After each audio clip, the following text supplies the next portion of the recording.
You opened it and found someone else's handwriting crowding the margins, measurements that didn't match the print, ingredients crossed out and replaced, a note that just said add more than it says. That handwriting knew things the recipe didn't. Here are 60 handwritten recipes we found in old cookbooks that blew our minds. Cornmeal. Crusted catfish fillets brought the taste of a southern fish fry to the table in minutes, turning thin fillets into golden perfection. A simple dredge of cornmeal seasoned with salt, pepper, and a hint of cayenne coated the fish, while oil heated in a cast-iron skillet. As soon as the fillets touched the pan, they sizzled and released a savory aroma that promised a feast. In only a few minutes, each side crisped to a deep golden brown, while the flesh stayed tender and flaky. Remember those working man's dinners you could make in just 10 minutes after a long day on the line? These dinners filled mid-century kitchens with quick heat, heavy plates, and the smell of hard work turning into comfort. What did those rushed but satisfying nights give us that slower meals never could? Meatball sub with jarred sauce turned a simple grocery shortcut into a filling dinner that satisfied every craving for Italian flavor without a long simmer. Pre-made meatballs went straight from the freezer into a skillet of bubbling jarred marinara, their aroma mingling with garlic and herbs as they heated through. Coffee can bread baking was born out of pure practicality, but it somehow felt a little magical too. If you had a clean empty can, anywhere from an old coffee tin to a leftover fruit cocktail can, you had yourself a bread pan. These cans were used for everything from banana bread to steamed Boston brown bread, and they gave each loaf that tall, round look you could not get from a standard pan. The inside of the can would be greased with bacon fat or butter, filled partway with dough, and then either baked or steamed depending on the recipe. The end result was a soft, rich bread with a golden crust and a shape that stood proud on the plate. Some cans were even reused again and again, passed down like family heirlooms, with their dents and scratches telling their own story. And when the bread came out, kids always thought it looked a little like cake. So of course it disappeared in minutes.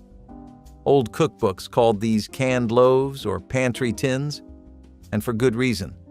You made do with what you had, and the results were better than expected. Coffee cans made perfect pans, and no one thought twice about it. Savory oatmeal bake proved that oats could be far more than a breakfast cereal, and that inexpensive pantry staples could hold their own at supper time.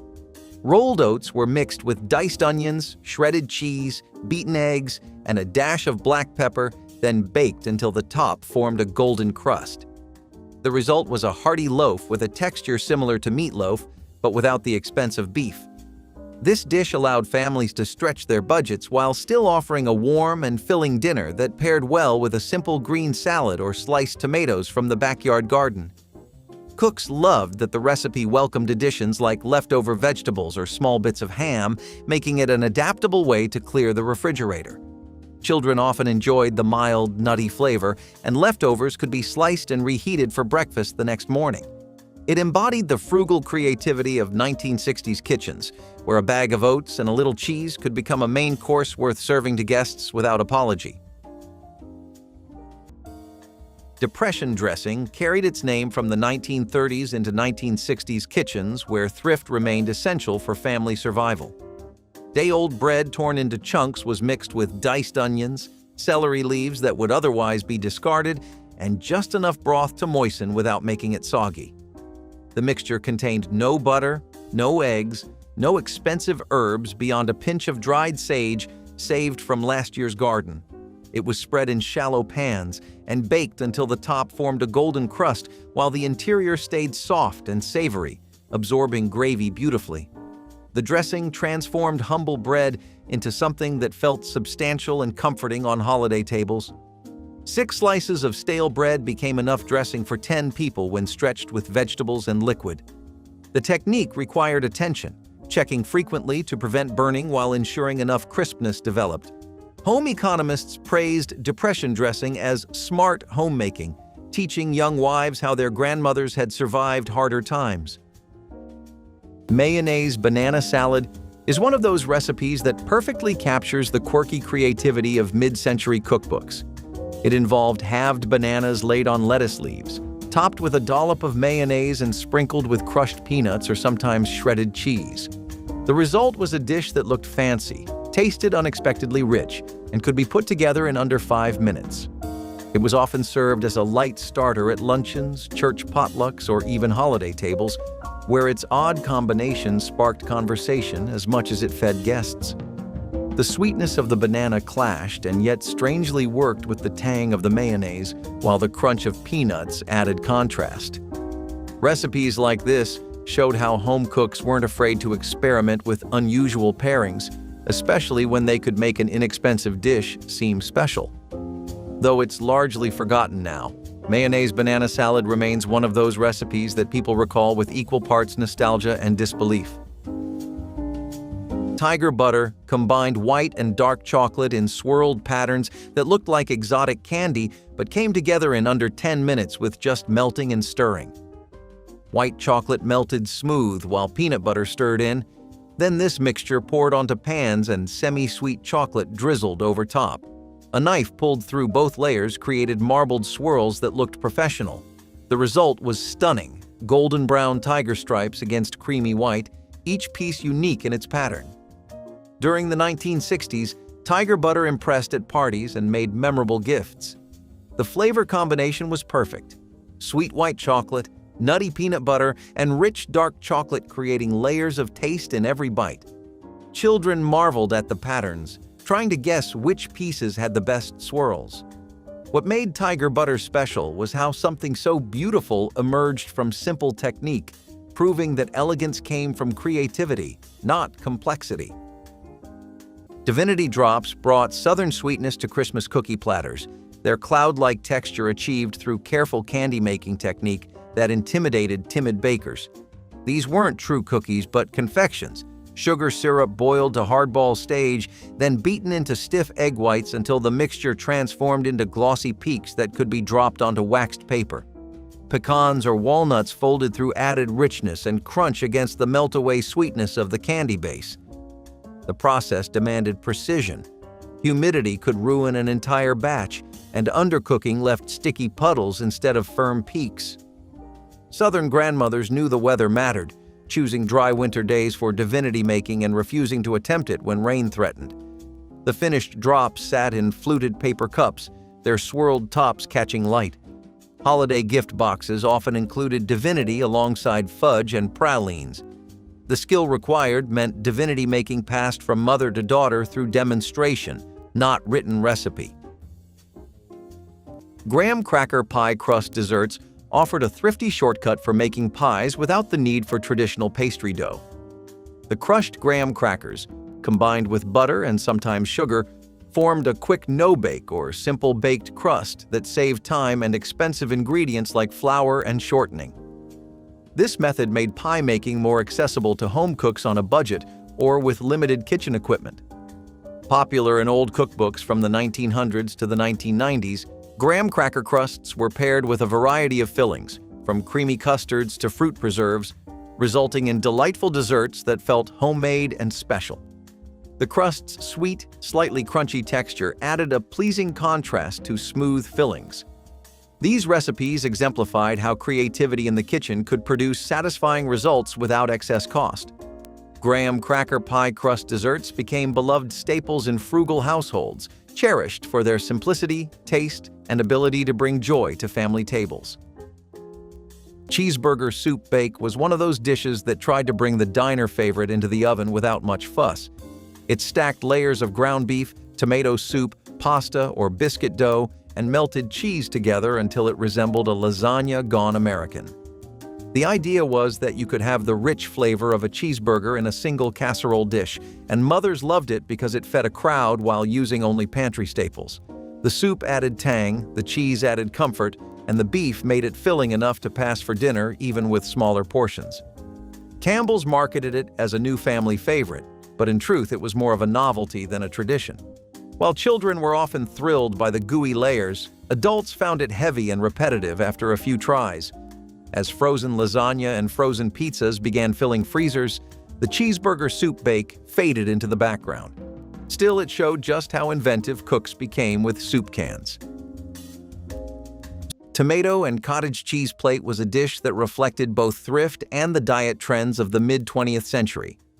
Cookbooks often included it in sections on light suppers or summer meals because it was inexpensive, quick, and required no cooking at all. The recipe was straightforward: thick slices of ripe tomato arranged neatly on a plate and topped with a scoop of cottage cheese, sometimes sprinkled with pepper or paprika for color.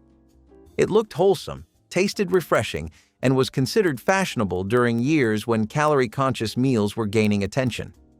Families who grew tomatoes in their gardens could put together the dish in under 10 minutes, making it both practical and nutritious. Cottage cheese was prized for its protein, and when paired with tomatoes, it made a plate that satisfied without feeling heavy. Though simple, it often appeared at luncheons and gatherings because its bright colors gave it visual appeal. It was the kind of dish that proved old cookbooks valued simplicity just as much as ingenuity. Tomato aspic was a unique savory gelatin dish that combined tomatoes, onions, and herbs set into clear aspic molds, offering a refreshing and visually striking side. This vintage recipe was popular in mid-20th century America, often featured in Betty Crocker cookbooks as an elegant yet approachable addition to the meal. The aspic's firm, jelly-like texture held the fresh tomato chunks and fragrant herbs suspended in a flavorful, savory gelatin. Served chilled, tomato aspic provided a cool contrast to warm mains and added a touch of sophistication to dinner parties and holiday spreads. The dish's translucent nature made for a colorful presentation that impressed guests and delighted the eyes. Its mix of tangy tomato flavor and subtle herbal notes created a palate-pleasing experience that was both light and satisfying. Tomato aspic is a nostalgic reminder of a time when gelatin dishes were celebrated for their creativity and flair. Brown sugar-baked beans were a hearty side dish, featuring slow-cooked beans sweetened with brown sugar and seasoned with spices to create a rich, comforting flavor. This recipe was a common accompaniment at family gatherings, barbecues, and everyday meals, highlighting beans as a nutritious and affordable protein source. The beans were simmered gently with molasses or brown sugar, onions, and sometimes bacon or ham hocks for added depth. The sweetness balanced the earthiness of the beans, making the dish both filling and flavorful. Rooted in Southern cooking traditions, brown sugar-baked beans reflected the importance of beans in African American diets and the ingenuity in seasoning them with pantry staples. Cooking the beans low and slow allowed flavors to meld, producing a dish that could feed large families economically. This recipe also symbolized communal meals and celebrations, where food brought people together around the table. It remains a beloved comfort food with strong ties to cultural identity. Chicken divan casserole was a mid-century potluck favorite that found a special place in church supper traditions. This creamy casserole combined tender-cooked chicken with broccoli florets, all smothered in a rich cheese sauce before being baked to perfection. Its appeal lay in its comforting blend of protein and vegetables, making it both filling and nourishing. The dish often included ingredients like mayonnaise or cream of mushroom soup to achieve the desired creaminess, showcasing the popular convenience foods of the time. Chicken divan was especially popular in community meals because it could be made ahead and served warm or at room temperature, ideal for large groups. The casserole reflected a shift towards more elaborate dishes in church cookbooks, incorporating newer food products while still emphasizing affordability and shareability. Its widespread popularity made it a staple on church tables across America, symbolizing the growing influence of convenience cooking blended with traditional values of hospitality and fellowship. Tomato and cheese melt was a simple yet elegant open-faced sandwich that brought fresh and savory flavors to the table in a flash. This recipe called for slices of ripe tomato layered on bread, topped with cheese such as cheddar or American, lightly seasoned, then broiled until the cheese melted into a bubbly golden crown. The juicy acidity of the tomato paired perfectly with the creamy, savory cheese, offering a contrast that delighted many palates. It was an easy dish to prepare for a quick lunch or light dinner, requiring only a handful of ingredients that were often on hand. The broiling step added just the right amount of crispness to the bread, making each bite texturally satisfying. Tomato and cheese melt showcased the mid-century preference for simple, fast meals that did not sacrifice flavor or comfort. It was a dish that could be assembled in minutes yet felt substantial and wholesome. Many families treasured it as a nostalgic reminder of no-fuss cooking that brought warmth and satisfaction with minimal effort. Quick brown butter popcorn transformed an everyday snack into something worthy of a special church outing. Fresh popcorn was popped in a heavy stovetop pan until every kernel burst into a fluffy cloud. Meanwhile, butter was melted slowly until it turned a deep, nutty brown, releasing an aroma that drew children and adults alike to the kitchen door. The hot popcorn was tossed in the fragrant butter and dusted with a generous spoon of sugar, which caramelized slightly on the warm kernels, coating them in a delicate sweet crust. Some cooks added a pinch of salt to sharpen the flavor, while others relied solely on the natural sweetness of the browned butter. Served in paper cones or simple bowls, it filled the air with a rich, toasty scent that mingled with the smoke of outdoor grills and the sound of gospel singing. This treat required only a few ingredients and a few minutes, yet it felt indulgent and festive, reminding everyone that a little care in the kitchen could elevate even the most ordinary pantry staples into something worth sharing under the open sky of a summer picnic afternoon. Whipped evaporated milk for desserts was the poor man's whipped cream, and for some it tasted even better. It came in a can, sat on the shelf for months, and was far cheaper than real cream. To make it work, you chilled the can, poured the thick milk into a bowl, and whipped it hard. Some added sugar or vanilla, but it held its shape without much help. It was not as rich as real cream, but it held firm and had a clean, milky flavor. People used it in mousses, icebox cakes, and pies that needed lift without weight. It popped up in retro cookbooks as a budget topping or emergency fix. During rationing or tight weeks, it was a go-to solution. And for families who grew up with it, the taste still brings back birthdays, bake sales, and simple Sunday treats. The tomato custard casserole turned two everyday items, canned tomatoes and eggs, into a richly flavored dinner that captured the resourcefulness of the 1960s. The eggs were whisked with milk and a pinch of sugar before being poured over chopped tomatoes and breadcrumbs, then baked until the custard set and the top turned slightly caramelized. This casserole provided protein, vitamins, and comfort all in one dish without requiring expensive meats or elaborate preparation. Many families served it with buttered toast or a simple green salad, letting the natural acidity of the tomatoes balance the creamy custard. The recipe became a reliable weeknight option because it used inexpensive pantry staples that were always on hand. Its smooth texture and gentle sweetness made it appealing to children, while adults appreciated the subtle complexity that developed as the tomatoes baked.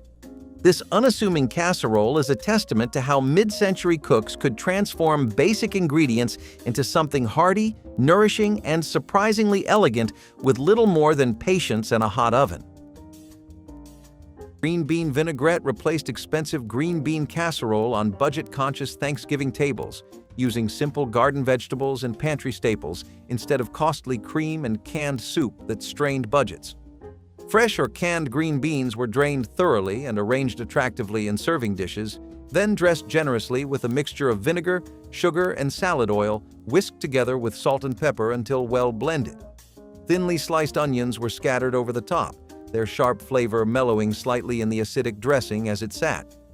The result was bright, tangy, and refreshing, cutting through the richness of heavier holiday foods while providing vegetables that families needed for balanced nutrition. The dish could be served cold or at room temperature, eliminating the need for precious oven space or last-minute preparation during the busy holiday cooking rush. A pound of beans dressed with a quarter cup of vinaigrette fed 8 to 10 people as a substantial side dish. Bologna and pickle roll-ups were a popular finger food that highlighted the practicality and humor of American kitchens in the 1950s and 60s.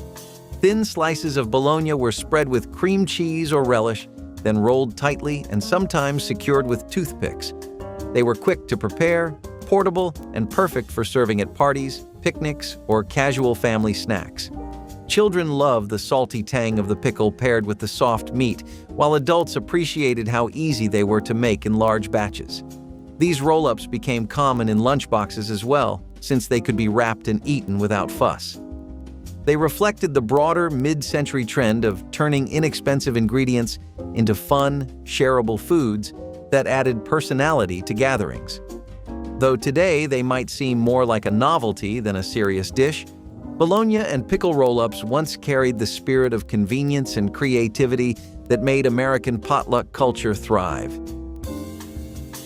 Date roll candy transformed humble ingredients into sophisticated Christmas treats that looked professional but came together in under 10 minutes. Marshmallows melted with butter while chopped dates and nuts waited, then everything combined into sticky mixtures rolled in graham cracker crumbs or coconut. The warm candy shaped quickly into logs wrapped in waxed paper and chilled until firm enough to slice into perfect rounds. Each slice revealed swirls of dates suspended in creamy marshmallow, creating patterns too pretty to eat. In the 1960s, date rolls appeared on every holiday tray, made by mothers who appreciated maximum impact with minimal effort. The candy kept well refrigerated, perfect for unexpected guests. Children loved helping roll the warm candy, hands sticky with marshmallow and crumbs. What made date rolls special was how they balanced sweetness with earthy richness of dates, creating complexity that belied simple preparation. Fruitcake cookies condensed all the flavors of traditional holiday fruitcake into individual treats that could be enjoyed without commitment to an entire loaf. These dense, chewy cookies packed candied cherries, citron, pineapple, and raisins into a brown sugar batter enriched with bourbon or brandy that deepened during storage. The fruit was chopped fine and often soaked overnight in spirits that plumped the raisins and softened the candied pieces. Pecans or walnuts added crunch against the sticky sweetness, while spices like cinnamon and nutmeg provided warmth. Dropped by spoonfuls onto baking sheets, they spread slightly into irregular mounds that emerged from ovens fragrant and glistening. Families who appreciated fruitcake but found whole loaves excessive embraced these cookies as the perfect compromise. They aged beautifully in tins, the flavors melding over weeks until Christmas Day brought them out for visitors. Fruitcake cookies carried tradition forward in manageable bites. Pickled beets were a common sight in old pantries, prized for their long shelf life and tangy flavor. Home cooks preserved beets by pickling them in vinegar, sugar, and spices, creating a vibrant side dish or salad component that added color and zest to meals. This preservation method allowed families to enjoy the nutritional benefits of beets well beyond harvest seasons. Pickled beets were easy and inexpensive to make, requiring only basic ingredients likely available in most kitchens. Their sweet and sour taste complemented heavier dishes, balancing richness with brightness. This recipe was often included in frugal cookbooks focused on stretching food and minimizing waste. Pickled beets also represented a link between traditional food preservation techniques and everyday practicality. Their continued popularity in regional cuisines and nostalgia for old-fashioned home cooking speaks to their enduring appeal and the importance of resourcefulness in the kitchen. Upside-down tomato pie was a Campbell's spin on the popular upside-down dessert trend of the mid-century. Instead of pineapple or cake, this recipe featured a savory pie where the filling was condensed tomato soup and vegetables topped with pastry dough. You baked it crust side up, then flipped it over to serve. The result was a savory pie that looked novel and was often used as a conversation piece at dinners. It was affordable and easy since the soup base took care of seasoning and moisture. While clever in design, it never really won hearts. The texture was soggy, the flavor overly tangy, and the flipping process often ended in a mess. Still, for a time, it embodied the playful spirit of Campbell's cookbooks, which leaned heavily on gimmicks and novelty. Upside-down tomato pie disappeared from print after a few years, but remains one of the strangest vanished experiments. Grapefruit halves with brown sugar were a breakfast table staple in the 40s and 50s, and they could not be simpler. Housewives would cut grapefruits in half, loosen the sections with a knife, sprinkle the tops with brown sugar, and place them under the broiler just long enough for the sugar to bubble. In less than 10 minutes, you had a dish that looked elegant, yet cost very little. The bitterness of the grapefruit paired with the sweetness of the caramelized sugar made for a refreshing start to the day. Many cookbooks praised this dish as a healthy option during a time when vitamins were heavily emphasized in advertising and diet culture. It also became popular as a light dessert for luncheons, adding a touch of sophistication without requiring any complicated preparation. With its bright color and quick assembly, this recipe was one of the easiest ways to impress with almost no effort. Cheese and pineapple skewers were a fun and flavorful appetizer side that perfectly blended sweet and savory notes. Cubed cheese, often cheddar or a mild American variety, was paired with juicy pineapple chunks on toothpicks, creating bite-sized delights that were both refreshing and rich. This combination featured prominently in Betty Crocker cookbooks as a party favorite and an easy-to-prepare hors d'oeuvre. The sharpness of the cheese contrasted with the tropical sweetness of the pineapple, making every bite a balanced explosion of flavors. These skewers were popular at potlucks, holiday gatherings, and casual get-togethers, offering a colorful and attractive option that was simple yet sophisticated. The ease of assembly made them a go-to for hosts wanting to impress without fuss. Their combination of textures, creamy cheese and juicy fruit, made for an unexpectedly delightful treat that could easily double as a side dish or a snack. Sweet potato and black-eyed pea salad was a refreshing cold dish that combined two classic Southern staples tossed in a tangy, flavorful dressing. This salad celebrated the natural sweetness of roasted or boiled sweet potatoes paired with the earthy taste and firm texture of black-eyed peas. Often enhanced with chopped onions, bell peppers, and herbs, the dish balanced hearty ingredients with bright acidity from vinegar or citrus-based dressings. It was a practical yet delicious way to enjoy familiar ingredients in a new form, often served during warmer months or at potlucks. Rooted in African-American culinary traditions, this salad reflected the blending of nutrition and flavor, honoring the cultural importance of both sweet potatoes and black-eyed peas. Its vibrant colors and textures made it a favorite side dish, symbolizing community gatherings and family meals. The recipe offers a fresh take on heritage foods while maintaining deep ties to the past. Stuffed green peppers with rice and beef were a practical, filling dish commonly served in community meals and church suppers. The peppers were hollowed out and filled with a savory mixture of cooked rice, ground beef, onions, and seasonings, then baked in a tomato-based sauce until tender and flavorful. This recipe maximized inexpensive ingredients while offering a visually appealing and satisfying main course that could feed many. The stuffed peppers reflected a balance of nutrition and economy, making use of available vegetables and pantry staples to create a wholesome meal. Church groups often chose this dish for its ease of preparation and ability to be made in large casseroles, perfect for sharing. Its warm, hearty flavors evoked a sense of comfort and togetherness, aligning with the values of hospitality cherished in communal dining. Stuffed green peppers also showed how immigrant culinary traditions blended with American ingredients to form dishes beloved in church kitchens across regions.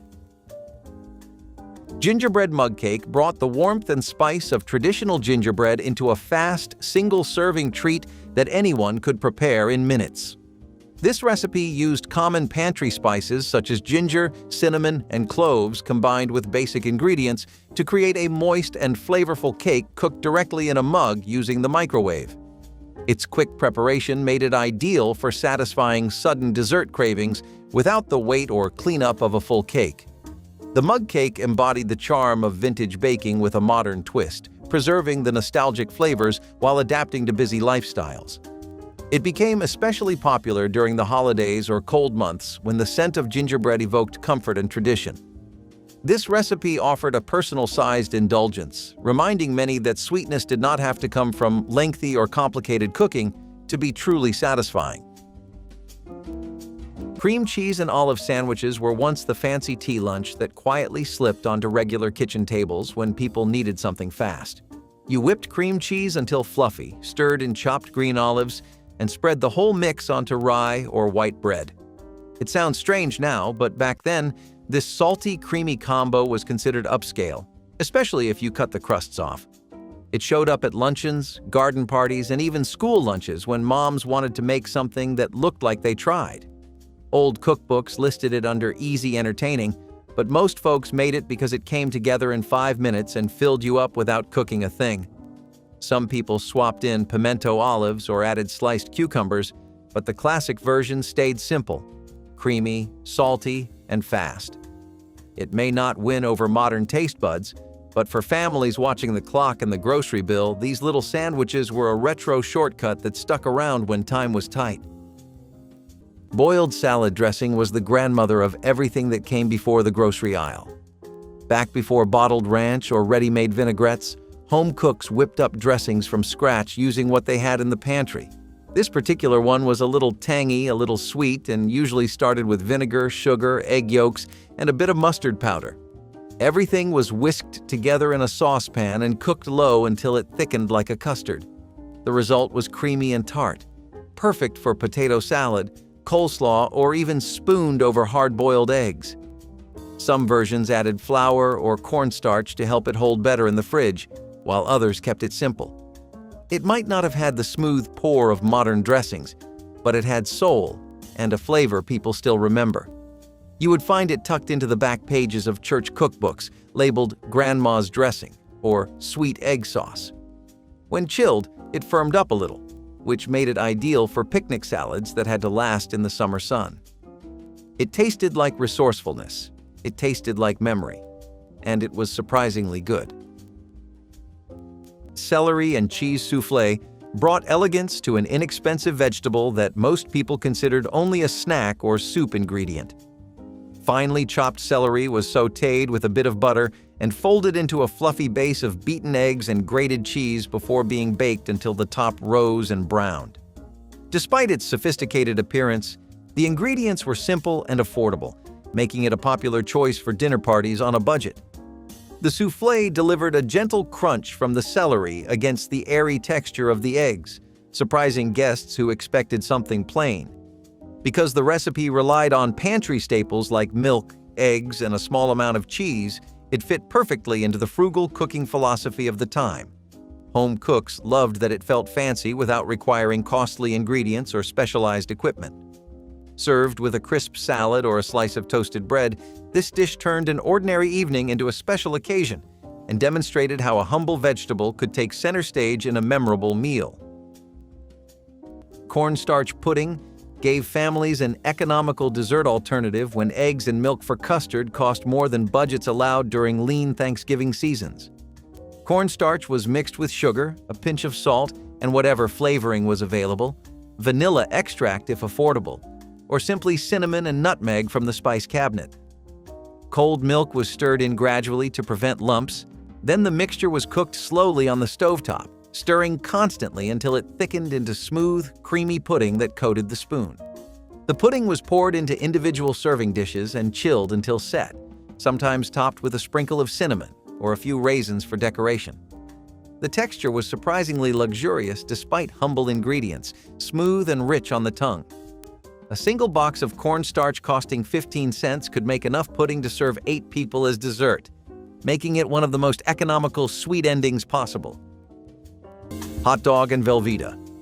Quesadillas were a quirky fusion snack that emerged from the growing popularity of processed foods and fast meals in the 1960s and 70s. Slices of hot dogs were placed inside flour tortillas with chunks of Velveeta cheese, then folded and fried until golden. The cheese melted into a gooey filling while the hot dogs provided a salty, smoky flavor that made the dish satisfying despite its simplicity. It was the kind of recipe that appealed especially to children, often served as an after-school snack or quick dinner. Parents liked it because it was cheap, used common pantry staples, and could be prepared in minutes without fuss. Though quesadillas were not traditionally part of American cooking at the time, this version showed how regional foods were adapted into playful, affordable meals. Today it might seem like a novelty, but hot dog and Velveeta quesadillas capture the creativity and humor of mid-century cooking, when making do often turned into something unexpectedly fun. Butterscotch haystacks were 10-minute marvels that combined melted butterscotch chips with crispy chow mein noodles, creating crunchy clusters that looked complicated but required only stirring. The butterscotch melted while noodles waited in bowls, Then everything folded together until each strand was coated in golden sweetness. Spooned quickly onto waxed paper, the mixture hardened into tangled nests that crunched satisfyingly between teeth. Some grandmothers added peanuts or coconut for extra texture. In the 1950s, these haystacks appeared on every Christmas tray, made by mothers who understood that impressive didn't require culinary skill. The recipe was foolproof. If you could melt and stir, you could make haystacks. Children loved shaping the warm clusters, racing to form them before butterscotch hardened. What made haystacks remarkable was texture contrast. Smooth butterscotch against crunchy noodles, creating endless interest. Spring-roll demanded artistry that few modern bakers possess, requiring carved wooden molds passed through generations to press intricate designs into anise-flavored dough. German families treasured their spring-roll molds the way others kept heirloom silver, some dating back a century with images of flowers, animals, and holiday scenes carved deep into hardwood. The dough was deceptively simple. Eggs beaten with sugar until thick and pale, then mixed with flour and anise extract until smooth enough to roll thin. Pressed into floured molds and carefully turned out, each cookie bore raised images of astonishing detail that held shape through baking. The cookies dried overnight before baking slowly until barely golden, then aged for weeks where the anise flavor deepened and texture softened. Spring-roll appeared at Christmas dinners as edible art, admired before eaten. The skill required meant fewer women each generation could produce them, until these remarkable cookies nearly vanished from American tables entirely. Sauerbraten-style pot roast was a slow-cooked, marinated beef dish adapted to use cheaper cuts while preserving the rich flavors associated with this traditional German recipe. The beef was soaked in a mixture of vinegar, water, spices, and aromatics for several days to tenderize and infuse it with tangy, complex notes. Cooking the marinated roast slowly ensured the tougher cuts became tender and flavorful.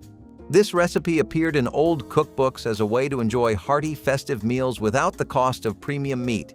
The resulting pot roast was often served with gravy and sides like mashed potatoes or sauerkraut, making it a full, satisfying meal.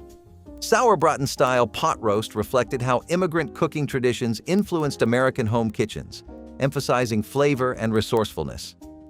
Its enduring presence in frugal recipe collections shows how combining technique with modest ingredients could create memorable dishes. Cream of mushroom pizza squares were pitched as sophisticated cocktail party food, but in reality they were little more than pantry snacks dressed up. You started with squares of white bread, spread on a mixture of cream of mushroom soup and shredded cheese, then baked them until golden. The result was a finger food that was crispy, gooey, and surprisingly satisfying for guests nibbling between highballs. They were cheap to make, could be assembled quickly, and felt just fancy enough to serve at parties. This recipe became a hit in suburban entertaining culture because it offered something beyond chips and dip, but did not break the bank. Still, the heavy reliance on canned soup and processed cheese meant it dated quickly as party foods evolved. By the late 20th century, people had moved on to fresher options, and these little squares disappeared from circulation. Today, cream of mushroom pizza squares are remembered as relics of a simpler, entertaining era. Rice pudding stovetop shortcut was one of the most beloved examples of transforming leftovers into dessert without fuss. Instead of starting with raw rice and waiting for it to cook slowly, thrifty cooks simply reheated already cooked rice in a saucepan with milk sugar and a hint of vanilla or nutmeg. The heat thickened the mixture almost instantly, and within minutes you had a pudding that was creamy, warm, and comforting. This trick was praised in countless cookbooks because it turned scraps of rice from last night's supper into a sweet dish for today. Families enjoyed it hot or cold, and it could be stretched even further by adding raisins or cinnamon when available. It was especially popular in lean times when every grain of rice had to be used wisely. The stovetop version required no baking and almost no waiting, which made it perfect for busy homemakers. What might have otherwise gone to waste became a cherished treat, showing how resourcefulness could turn something simple into something delightful. Baked zucchini casserole was a satisfying and versatile vegetable side that combined tender zucchini slices with cheese, breadcrumbs, and herbs for a warm, comforting dish. This casserole appeared frequently in Betty Crocker cookbooks as an easy way to make use of garden-fresh zucchini or grocery store finds. The zucchini was layered or mixed with a creamy cheese sauce, topped with crunchy breadcrumbs, then baked until golden brown and bubbling. This method brought out the best in zucchini's mild flavor, adding richness and texture that made the dish irresistible. The herbs provided fragrant notes that elevated the casserole's taste, while the toasted crust added a delightful contrast to the soft interior. Ideal for summer dinners or holiday spreads, baked zucchini casserole was cherished for its combination of freshness, comfort, and ease. It offered a delicious way to enjoy vegetables that felt indulgent without being heavy. This recipe was a testament to mid-century ingenuity in the kitchen, turning simple ingredients into something truly special. Cornbread and sausage dressing was a savory and hearty dish made by combining crumbled cornbread with seasoned sausage, herbs, and broth to create a moist, flavorful stuffing. This classic recipe was a staple at family gatherings and holiday meals, especially during Thanksgiving, reflecting the resourceful use of staple Southern ingredients. The cornbread provided a crumbly, slightly sweet base, while the sausage added richness and spice, making the dish both comforting and satisfying. Dressing was often baked in a casserole dish until the top was golden and slightly crisp, contrasting with the soft interior. This recipe showcased how simple pantry ingredients could be transformed into a centerpiece dish that brought families together. It was prized for its ability to stretch a meal, feeding many at a low cost. The tradition of cornbread and sausage dressing highlights the creativity and depth of African American culinary heritage, blending flavors that are both rustic and refined. It remains a beloved comfort food that evokes memories of home-cooked meals and communal celebrations. Chow mein casserole was a distinctly American adaptation that found a place in church potlucks, merging Asian-inspired flavors with traditional baking methods. This casserole typically combined crunchy chow mein noodles with ground meat, vegetables such as celery and onions, and a creamy or savory sauce, all baked until bubbling and golden. It was a clever way to incorporate the popular takeout dish into a format suitable for large gatherings and budget-conscious cooks. The casserole offered texture contrasts and a mild, comforting flavor profile that appealed to a wide audience, including those unfamiliar with authentic Asian cuisine. It became a favorite because it was easy to prepare in advance, transport, and serve in slices. Chow mein casserole stood as a symbol of culinary fusion and community adaptability, showcasing how churches embraced diverse recipes and made them their own. Its continued presence in some old cookbooks highlights its lasting appeal as a nostalgic and practical supper option. Creamed peas on toast were a humble yet comforting meal that brought together tender peas and a creamy white sauce served over warm toast. This simple recipe used frozen or canned peas cooked gently in a sauce made from butter, flour, and milk to create a rich topping that was both satisfying and quick to prepare. Often enjoyed as a light lunch or snack, creamed peas on toast offered a balance of textures and flavors that appealed across generations. It was an easy way to turn pantry staples into a warming dish that felt both familiar and indulgent. The recipe's quick cook time and minimal ingredients matched the mid-century focus on practicality and taste. Many families came to associate this dish with homey comfort and the ingenuity of making the most of what was on hand. Pimento cheese sandwich melts were one of those quick, bold dinners that came straight from old cookbooks packed with practical, no-nonsense recipes. You took slices of bread, spread them thick with creamy, tangy pimento cheese, and grilled them in a skillet until the outside was golden and crisp. It was not just a sandwich. It was a fast, hot meal with big flavor that came together in 10 minutes or less. Pimento cheese was everywhere back then, especially in Southern kitchens, but families all over used it to stretch groceries and add some punch to an otherwise plain dinner. You could eat the melt with pickles on the side or a handful of chips if you had them, but most folks kept it simple. The creamy cheese, the sharp bite of pimentos, the crunchy bread, it all worked together to make a dinner that felt filling without taking much effort. These meals showed up again and again in faded cookbooks and handwritten recipe cards because they did exactly what they needed to: feed everyone fast. Funny how the boldest flavors came from the simplest tricks. Gelatin mold leftover savor might sound like a punishment today, but back then it was a point of pride. Once gelatin became affordable and easy to prepare, people found all kinds of ways to use it, especially as a vessel to stretch meals and make use of leftovers.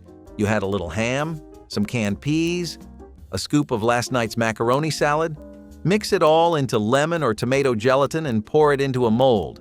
Chill, unmold, and suddenly you had a centerpiece. It was cold. It was colorful. It was the future, or so they said. These savory gelatin molds were featured everywhere, from homemaker magazines to government-sponsored nutrition guides. They promised frugality, beauty, and innovation, all in one jiggly dish. Housewives with limited means could make a full meal look polished and party-ready. People even had specific molds for specific meals: rings, domes, fish shapes, you name it. It may not have always tasted great, but it looked impressive. And that counted for something. Somewhere between waste, not, and show-off, gelatin found its niche. Hamburger rice skillet pie demonstrated the 1960s knack for stretching a pound of meat to feed a crowd. Ground beef was cooked with onions, peppers, and a generous helping of cooked rice before being spread in a skillet or shallow casserole. A biscuit dough topping, brushed with milk for shine, transformed the humble filling into a pie that looked more luxurious than its ingredients suggested. By combining inexpensive rice with a small amount of meat, families could create a dish that was both hearty and economical, perfect for busy weeknights. The biscuit layer soaked up the savory juices as it baked, giving each slice a comforting blend of flavors and textures.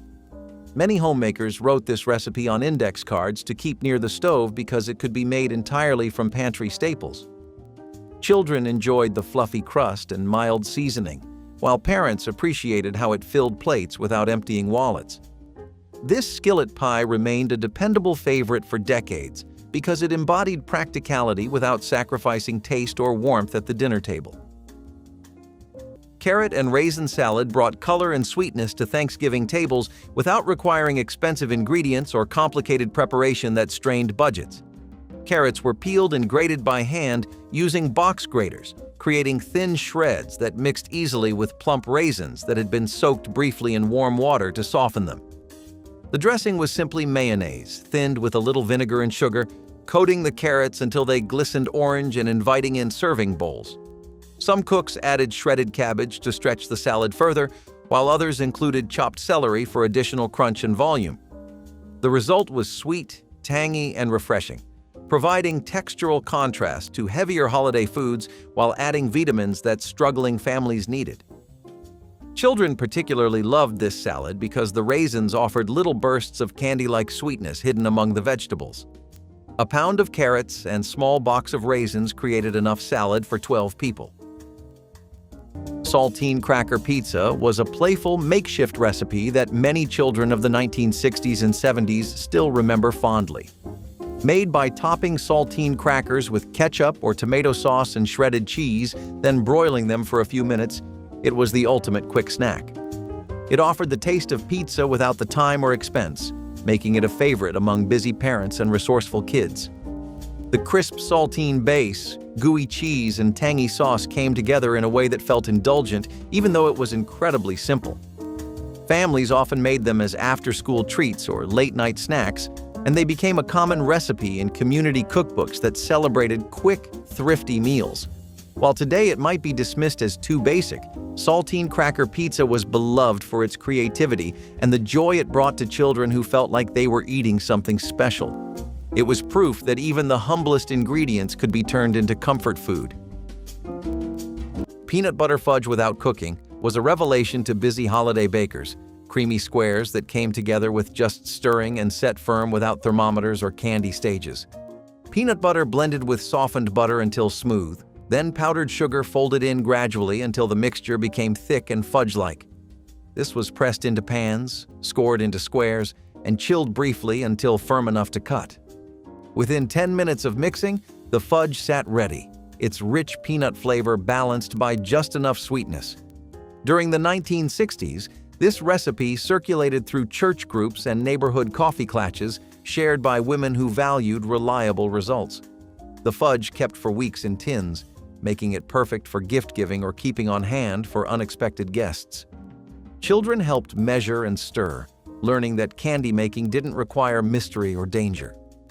What made this fudge special was how it delivered authentic candy shop richness through nothing more than vigorous stirring and patience. Bourbon balls appeared on crystal platters at grown-up Christmas gatherings, their boozy sweetness reserved for those old enough to appreciate spirits in confection form. These no-bake treats combined crushed vanilla wafers with cocoa, powdered sugar, and enough bourbon to create a dough that could be rolled into balls and coated in additional sugar. The alcohol was never cooked away, leaving each bite with warming heat that spread through the chest and brought roses to cheeks. Some recipes called for corn syrup to bind everything together. Others relied on bourbon alone to create the right texture. The balls aged in refrigerators for days, the bourbon mellowing while the cookie crumbs absorbed moisture and transformed from gritty to smooth. Ladies' groups made these for holiday parties, understanding that certain traditions belonged to adults. Children were told these were special cookies not meant for them, only increasing their mystery and allure. Bourbon balls represented sophisticated holiday indulgence. Apple Brown Betty was a classic baked dessert designed to stretch limited fruit supplies while delivering comforting sweetness. Layers of sliced apples alternated with buttered breadcrumbs and sugar, then baked until tender and golden on top. This dessert was especially popular in households that needed to make the most of seasonal or leftover apples, transforming them into a warm, fragrant treat. Apple Brown Betty was economical yet satisfying, requiring few ingredients beyond staples likely already on hand. It was a dish that combined texture and flavor, the softness of baked apples with the slight crunch of toasted breadcrumbs, making it a favorite in old cookbooks focused on frugality. Often served with cream or custard, it provided a touch of indulgence without extravagance. Apple Brown Betty embodied the resourcefulness and warmth that defined home cooking in less prosperous times. Souped-up pancakes were another quirky Campbell's experiment that turned heads in the 1950s and 60s. The base recipe was just like any normal pancake mix, but instead of using plain milk, you stirred in condensed tomato soup. What came out of the skillet were bright orange pancakes with a tangy aftertaste that baffled many first-timers. They were often served with savory toppings like cheese or ham instead of syrup, which gave them a strange in-between identity. Some families swore by them as a breakfast change-up, while others tried once and never looked back. The marketing behind them leaned on the "add a vegetable to breakfast" line, suggesting that soup could make flapjacks healthier and more substantial. The reality was that most people could not quite reconcile the sweet tang of soup in their morning stack. Still, souped-up pancakes were remembered fondly by a few who liked to experiment, and they vanished from cookbooks once the novelty wore off. Cucumber and sour cream salad was one of those fast dishes that found its way into nearly every old cookbook because it required so little effort and always tasted refreshing. Thin slices of cucumber were tossed in a dressing made from sour cream, sugar, and a splash of vinegar or lemon juice to give it balance. The sweet and tangy mixture clung to the crisp cucumber slices, making the salad both cooling and creamy. In summer months, it was often served straight from the icebox, which gave it even more appeal. Housewives appreciated how quickly it came together, often in less than 10 minutes, and how it could stretch a garden's worth of cucumbers into a dish that seemed more substantial. Families liked it as a side with roast meats or sandwiches, and it often appeared at picnics or potlucks because it traveled well in jars. The salad's popularity came from its thrift as much as its taste, since cucumbers were cheap and sour cream was often at hand. It was simple, satisfying, and a little bit special without being complicated. Mashed rutabagas were a less common but beloved vintage side dish that brought a buttery, creamy twist to a hearty root vegetable. This mashed treat was a staple in many Betty Crocker cookbooks, especially during times when variety was sought beyond the usual potatoes. Rutabagas, with their slightly sweet and earthy flavor, were boiled and mashed with butter and cream to create a smooth, comforting side that paired beautifully with roasted meats and stews. Their pale yellow color and mild taste made them a subtle yet satisfying addition to any plate. Unlike the more familiar mashed potatoes, rutabagas offered a slightly different texture and a hint of natural sweetness that made the dish feel special. It was a side that echoed simpler times and frugal kitchens, where every ingredient was stretched and savored. Mashed rutabagas stood as a testament to vintage American cooking's ability to find comfort in unexpected places. Peach and cornbread pudding was a layered dessert that brought together juicy fresh peaches and moist, crumbly cornbread soaked in a sweet custard. This dish capitalized on the abundance of peaches during harvest season and the staple nature of cornbread in southern kitchens. Home cooks layered slices of cornbread with peeled, sliced peaches before pouring a creamy mixture of eggs, milk, and sugar over the top. The pudding was then baked until golden and set, producing a warm, comforting dessert that balanced fruity sweetness with a buttery texture. This recipe represented a resourceful use of pantry staples and seasonal fruits, turning simple ingredients into a memorable treat. It was often served at family dinners and church socials, embodying both hospitality and tradition. The combination of fruit and cornbread made it a unique contribution to African American culinary heritage, showcasing creativity in desserts. Today, it remains a nostalgic favorite that connects modern palates to classic Southern flavors. Eggplant Parmesan casserole made its way into church suppers as a hearty, satisfying dish that stood apart from the usual potluck fare. While today it is a beloved classic, back then it was less common and somewhat exotic, lending an air of novelty to community meals. The casserole was built with layers of breaded fried eggplant slices, rich tomato sauce, and generous amounts of cheese such as mozzarella and parmesan. Baked until bubbly and golden, it offered a perfect balance of textures and flavors that appealed to both vegetarians and meat eaters alike. This dish was especially popular in churches with Italian or Mediterranean heritage, reflecting regional tastes brought by immigrant communities. Its preparation required time and care, making it a dish often reserved for special gatherings or holiday dinners. The casserole was as much about celebration as it was about sharing, a dish that showcased creativity and the joy of communal cooking. Over time, it became a symbol of comfort and hospitality, bridging cultural divides through food. Today, it remains a reminder of how churches embraced diverse cuisines and adapted them into their own traditions. Ham salad spread was a quick-to-make mixture that turned leftover cooked ham into a creamy, flavorful filling ideal for crackers or sandwiches. This recipe combined finely chopped ham with mayonnaise and sweet pickle relish, creating a tangy and savory spread that added zest to otherwise plain bread or snack options. It was a favorite in mid-century American homes for its ease and versatility, making use of small amounts of ham that might otherwise be wasted. Perfect for lunches, potlucks, or casual dinners, the spread offered a satisfying protein boost without much effort. The balance of creamy mayo and crunchy relish provided a pleasant texture contrast, keeping the flavor interesting. Ham salad spread was especially prized for its ability to stretch ingredients while still delivering comfort and taste, embodying the resourcefulness typical of the time. Many households passed down their own twists on the recipe, making it a cherished part of family culinary heritage. Steak tips with garlic butter turned small pieces of beef into a dinner that tasted far more luxurious than the clock allowed. Bite-sized cubes of steak were seasoned with salt and pepper, then seared quickly in a smoking hot skillet until browned on the outside and just tender within. As the meat rested for a moment, butter melted in the pan with minced garlic and a handful of fresh parsley, creating a sauce that smelled like a steakhouse. The sizzling butter was poured back over the meat, coating every piece in rich, garlicky flavor. Served over toast, rice, or even plain with a side of vegetables, the dish offered restaurant-style indulgence in the time it took to set the table. Families loved how a modest amount of beef could feel like a feast, and the sound of butter hitting the hot pan became a signal that the day's work was over, and something delicious was ready. Soda pop in cake batter sounds like a kid's prank, but for decades it was a real kitchen trick, and one that actually worked. When families were short on eggs, butter, or milk, they found that a can of cola or lemon lime soda added not just sweetness, but airiness to boxed cake mixes.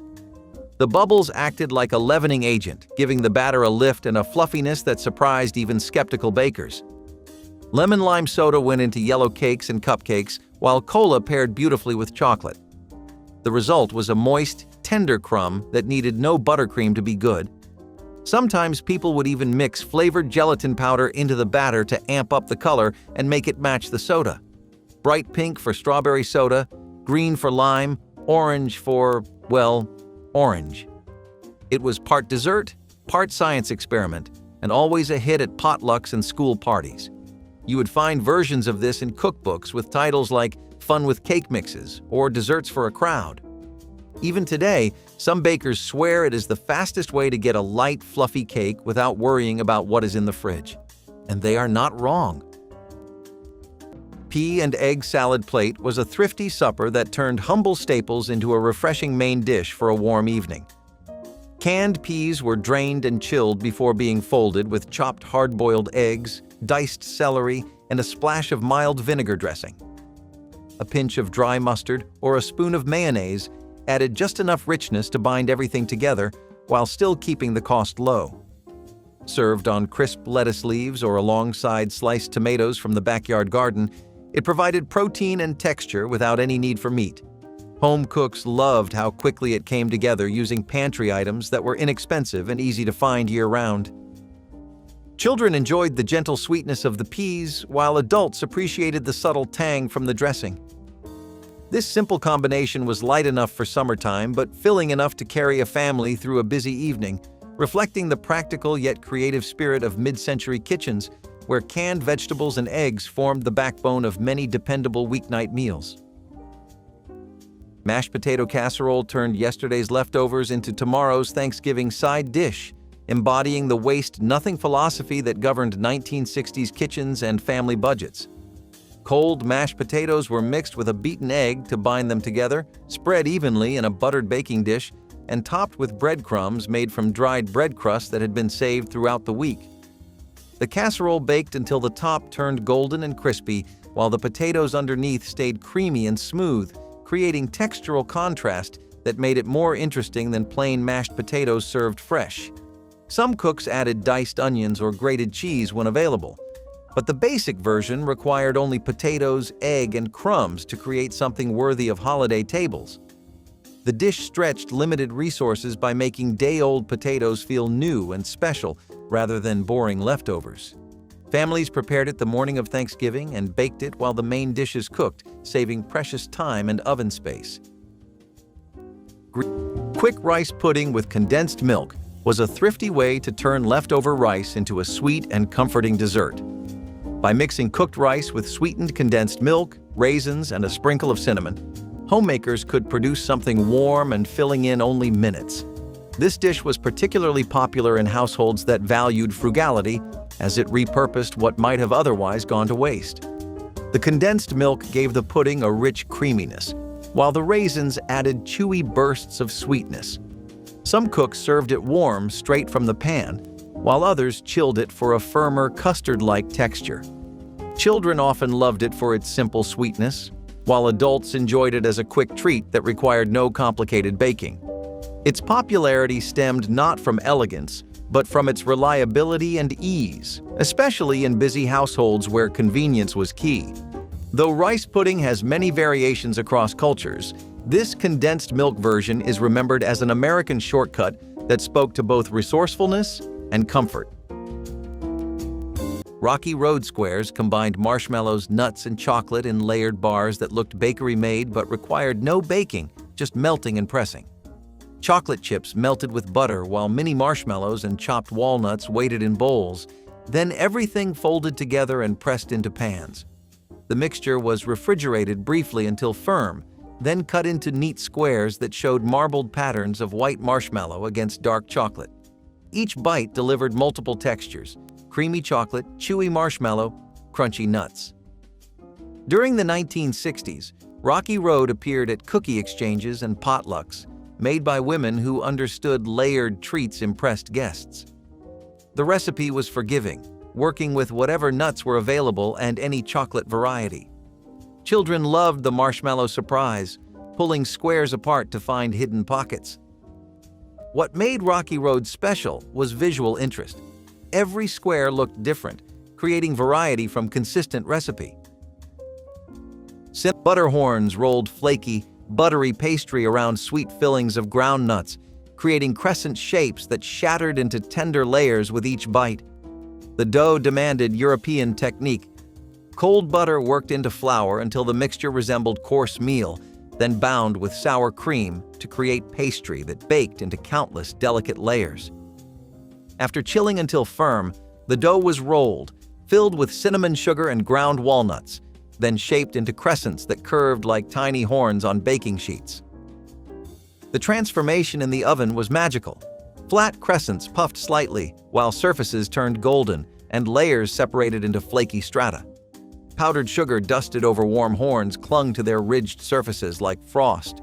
Austrian, Hungarian, and German families each claimed butter horns as their own, variations reflecting regional preferences. These labor-intensive treats represented serious Christmas baking, the kind that took entire afternoons and filled kitchens with aromas drawing families together. Vegetable chowder with milk base was a creamy, nourishing soup made from a mix of inexpensive vegetables simmered in a milk-based broth. Root vegetables, corn, and peas were common inclusions, providing bulk and sweetness while keeping costs low. The chowder was thickened with flour or other starches and seasoned simply with herbs and pepper. This soup was favored in old cookbooks for its ease of preparation, versatility, and ability to feed many with limited resources. Vegetable chowder offered warmth and nutrition, making it especially valuable during colder months or in communities with tight budgets. Its creamy texture made vegetables more appealing to children and adults alike. The recipe exemplified frugal cooking that did not sacrifice flavor or comfort, providing a satisfying meal from humble ingredients that could be varied depending on what was on hand. Soup barbecue cups were one of Campbell's more successful experiments, though they too eventually disappeared. The recipe used biscuit dough pressed into muffin tins, filled with ground beef mixed with tomato soup and barbecue sauce, and topped with cheese. Once baked, they came out as individual cups that were easy to serve and fun to eat. Families loved them because they were portable, kid-friendly, and made use of inexpensive ingredients. The combination of smoky sauce, tangy soup, and gooey cheese made them more appealing than some of Campbell's stranger ideas. They worked well for weeknight dinners or even casual parties where finger food was in demand. But as prepackaged snack foods and frozen appetizers became more common, these homemade versions fell out of style. Still, they captured the ingenuity of the mid-century kitchen where soup could be transformed into nearly anything. Soup barbecue cups remain a vanished reminder of when creativity stretched every meal. Quick escalloped tomatoes was one of those recipes that appeared in nearly every community cookbook because of its low cost and speed. The instructions were straightforward. Open a can of tomatoes, stir them with breadcrumbs, butter, and a pinch of sugar, then bake them just until hot and bubbling. In 10 minutes flat, you had a side dish that stretched canned goods into something hearty and flavorful. Families served it alongside meats or with slices of bread, and it quickly became a way to make canned vegetables feel more like a proper meal. The texture of soft tomatoes and crunchy crumbs gave it appeal, while the butter made it feel more indulgent than it really was. For many households, this was the kind of recipe that bridged the gap between practicality and comfort, proving that even with limited ingredients, flavor could still shine. Carrot and raisin salad was a sweet and tangy side that brightened many American tables throughout the mid-20th century. Shredded carrots were mixed with plump, sweet raisins and dressed in a creamy or tangy sauce, often based on mayonnaise or yogurt, creating a delightful balance of flavors and textures. This salad was celebrated in Betty Crocker cookbooks for its simplicity and its ability to sneak some vegetables into meals with a touch of sweetness kids would actually enjoy. The natural sugar of the raisins complemented the earthiness of the carrots, while the creamy dressing gave it richness without overwhelming the fresh ingredients. It was often served chilled, providing a cool, refreshing bite that paired well with meat dishes and casseroles. The vibrant orange and dark raisin speckles made it visually appealing, while the crunch of the carrots added a satisfying texture. Carrot and raisin salad remains a nostalgic reminder of home cooking where healthy met tasty in a perfect union. Smoked turkey neck beans were a flavorful, smoky dish where beans were simmered slowly with smoked turkey necks to infuse rich, savory depth. This recipe capitalized on inexpensive turkey parts, turning them into a key ingredient that enriched the broth and added unique texture. The beans absorbed the smoky aroma and meaty essence, creating a satisfying and filling meal often served with rice or cornbread. This dish was common in African American households during times when resourcefulness was vital, making the most of every part of the bird. Seasonings such as onions, garlic, and bay leaves heightened the flavor, while the slow cooking allowed the meat to become tender and the beans to soften perfectly. Smoked turkey neck beans embodied traditional soul food values of thrift, taste, and comfort.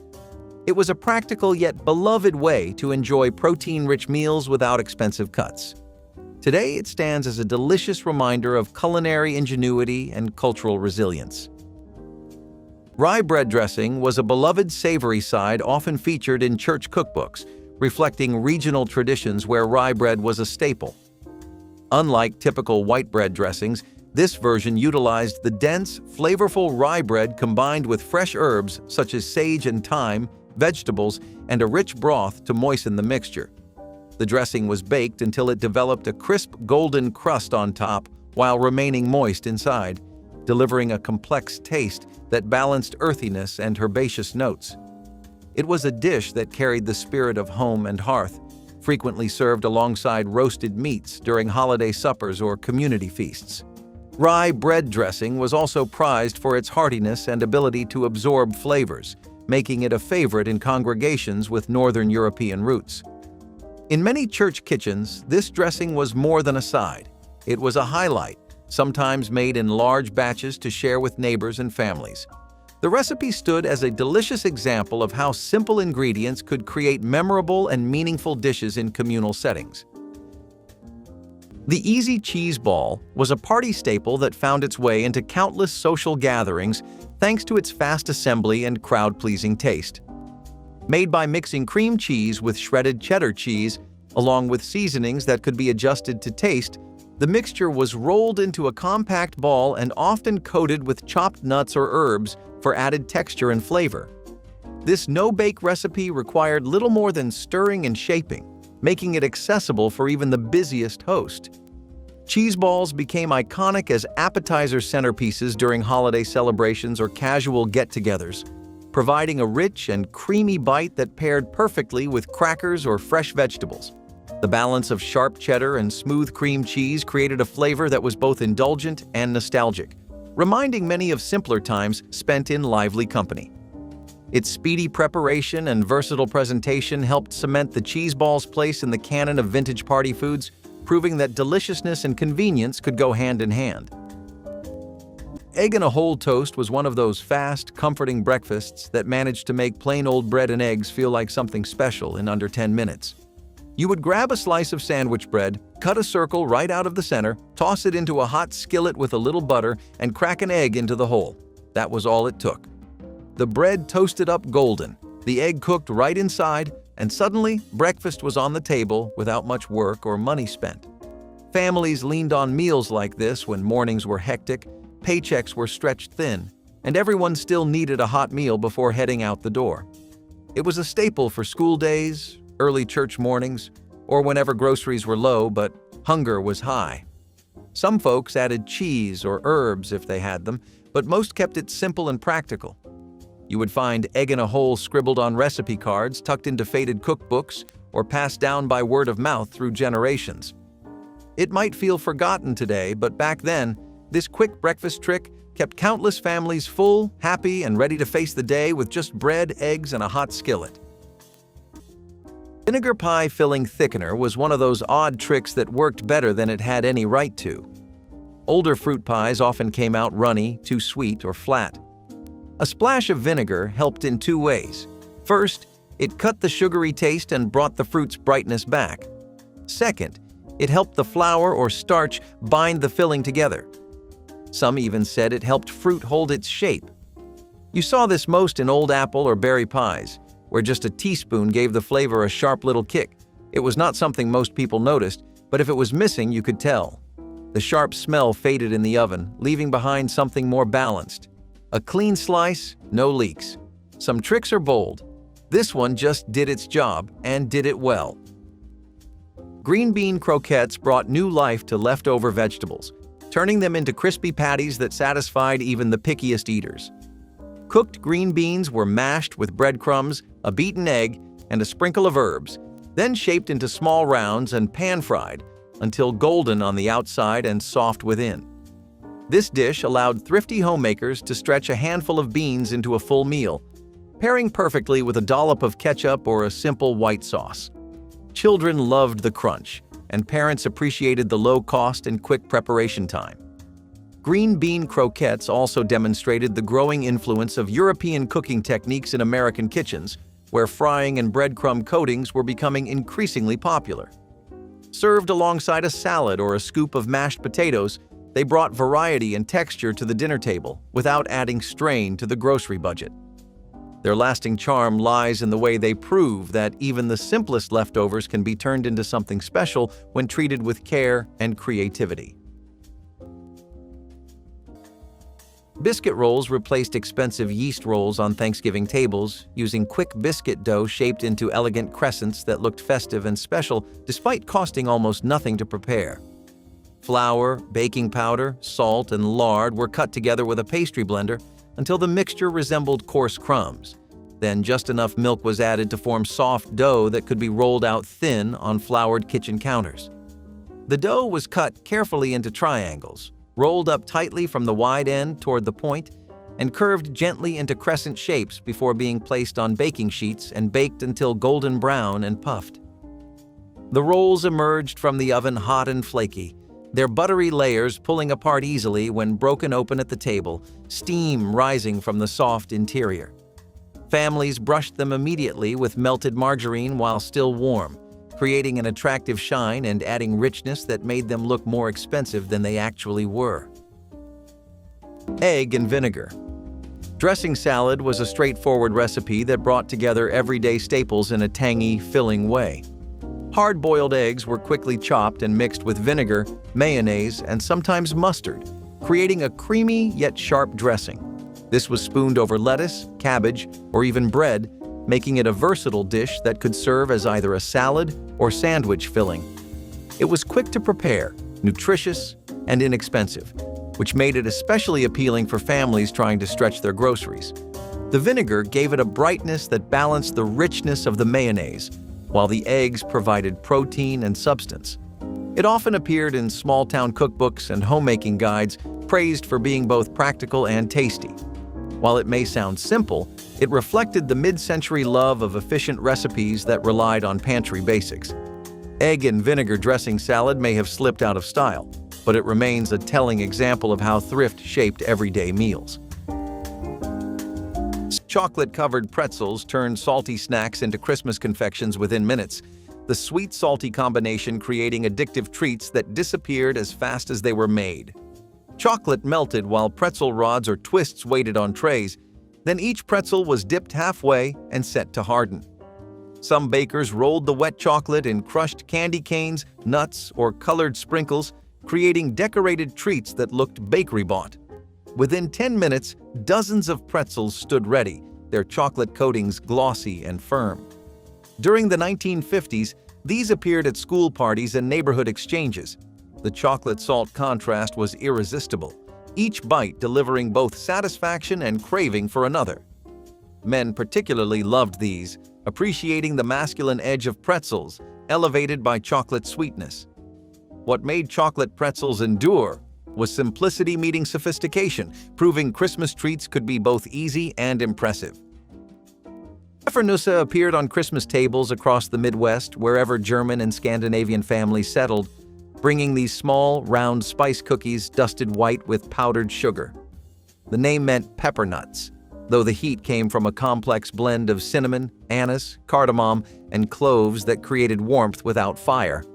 The dough was stiff and required strong arms to mix, combining molasses, honey, and butter with flour until it could be rolled into small balls the size of walnuts. After baking until firm, the cookies were tossed while still warm in clouds of powdered sugar that clung to their rough surfaces like fresh snow. Stored in tins, they softened over days, the spices mellowing into something both sweet and deeply aromatic. Church cookie exchanges featured platters of Pfeffernusse, each family's version slightly different based on grandmother's proportions. These cookies represented the long journey from the old country to new American kitchens, carrying tradition in every spiced bite. Steamed spuds and onions was a simple supper that made the most of inexpensive, readily available ingredients. Potatoes and onions were sliced or chunked and steamed together until tender, then seasoned with salt, pepper, and sometimes a bit of butter or herbs for flavor. This dish was prized for its ease of preparation and ability to fill hungry families without needing expensive items or complicated cooking techniques. It was commonly featured in old cookbooks as a frugal meal, especially during times when meat was a luxury or scarce. The natural sweetness of the onions complemented the earthy heartiness of the potatoes, creating a satisfying combination. Steamed spuds and onions reflected a return to basics, emphasizing wholesomeness and economy. Often served alongside soups or stews, this dish was a testament to how simple food, prepared with care, could nourish and sustain. Soup gel. O-cubes were one of the most notorious experiments to come out of mid-century Campbell's recipe books. They combined unflavored gelatin with beef or vegetable consommé, creating firm cubes of savory jelly that could be served as salads or appetizers. The logic was that gelatin molds were fashionable and soup could be a shortcut to flavor. The result, however, was off-putting to most. They wobbled like a dessert, but tasted like cold broth, confusing the senses of anyone who tried them. Some versions added chopped vegetables or meats inside, which only made them stranger. These were heavily marketed as elegant buffet fare but never really caught on outside a handful of adventurous households. While gelatin salads with fruit or sweet fillings thrived, the savory soup versions quickly faded into obscurity. Today, soup gel O-cubes are often mentioned in lists of the oddest vintage foods, and for good reason. Banana and sour cream salad might sound unusual today, but in the middle of the 20th century, it was a prized quick dish that often doubled as dessert. Cookbooks called for nothing more than slicing ripe bananas, layering them neatly on a plate, covering them with sour cream, and sprinkling the top with a dusting of sugar. In less than 10 minutes, you had a salad that was creamy, tangy, and sweet all at once. Housewives appreciated how it used just 3 ingredients, yet looked elegant enough for luncheons or church gatherings. Children enjoyed the sweetness, while adults saw it as a lighter alternative to heavier pies or cakes. What made it endure was how easy it was to scale. A single banana could serve one person, or several could fill a platter. It was also one of those recipes that made use of fruit before it spoiled, which was essential in thrifty kitchens. Deviled potato salad put a zesty spin on the traditional potato salad by adding a tangy mustard-based dressing that packed a flavorful punch. This vintage recipe took boiled potatoes and tossed them in a dressing made with yellow mustard, mayonnaise, vinegar, and seasonings to create a vibrant and slightly spicy side dish.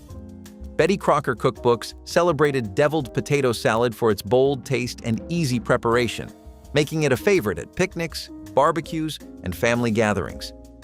The mustard gave the creamy salad a lively kick that contrasted nicely with the soft potatoes, adding excitement to a classic comfort food. Often garnished with chopped chives or paprika, this salad brought both color and flavor to the table.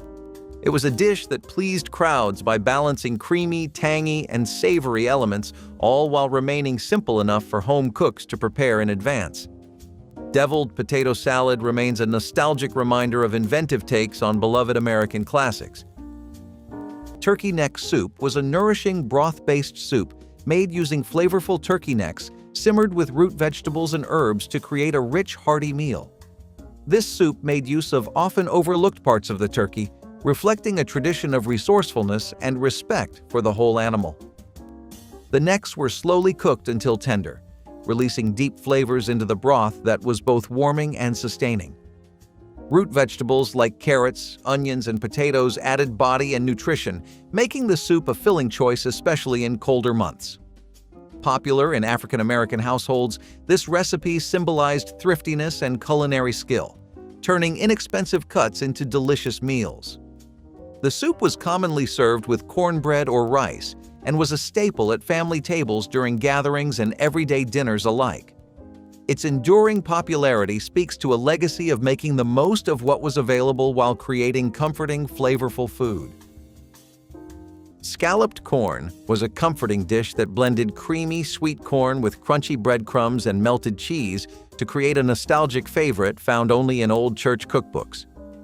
The layers of creamed corn were carefully poured into a baking dish and topped with buttery breadcrumbs and a sprinkle of cheddar or other cheeses, then baked until golden and bubbling.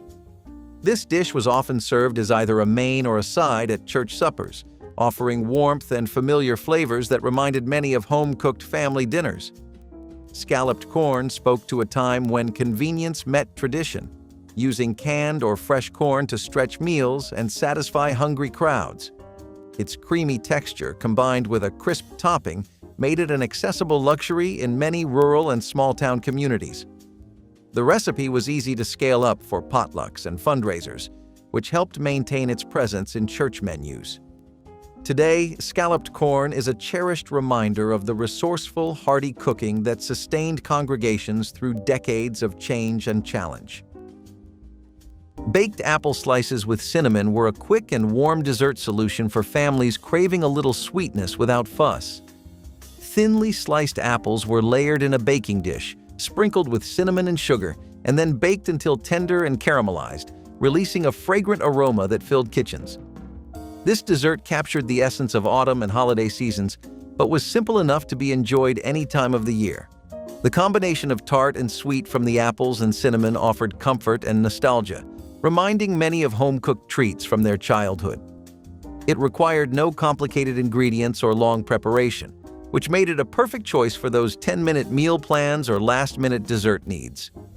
Its wholesome nature meant it was also seen as a slightly healthier option compared to heavier sweets, making it popular among families looking to balance flavor with simplicity. The baked apple slices carried the warmth and joy of family gatherings, wrapped in the cozy scent of cinnamon. Fried bologna and mustard sandwich was a 10-minute fix that never pretended to be fancy, but always hit the spot.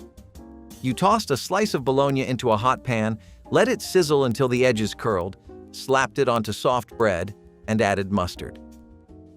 That was it. Simple, quick, and surprisingly satisfying. Back in Grandma's day, this showed up when money was tight, groceries were low, or you just needed something fast before heading back to work or school. It was salty, smoky, and the bologna crisped up just enough to feel like real cooking.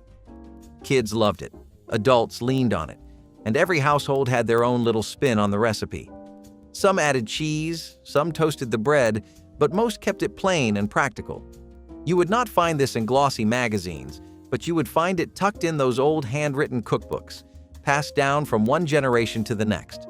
Another quick forgotten gem from a time when meals had to be fast, filling, and affordable. Mayonnaise as a cake moistener sounds like a cruel joke until you taste it. In the lean years, especially during the Great Depression and into the war era, people had to get creative when they were short on eggs, milk, or butter.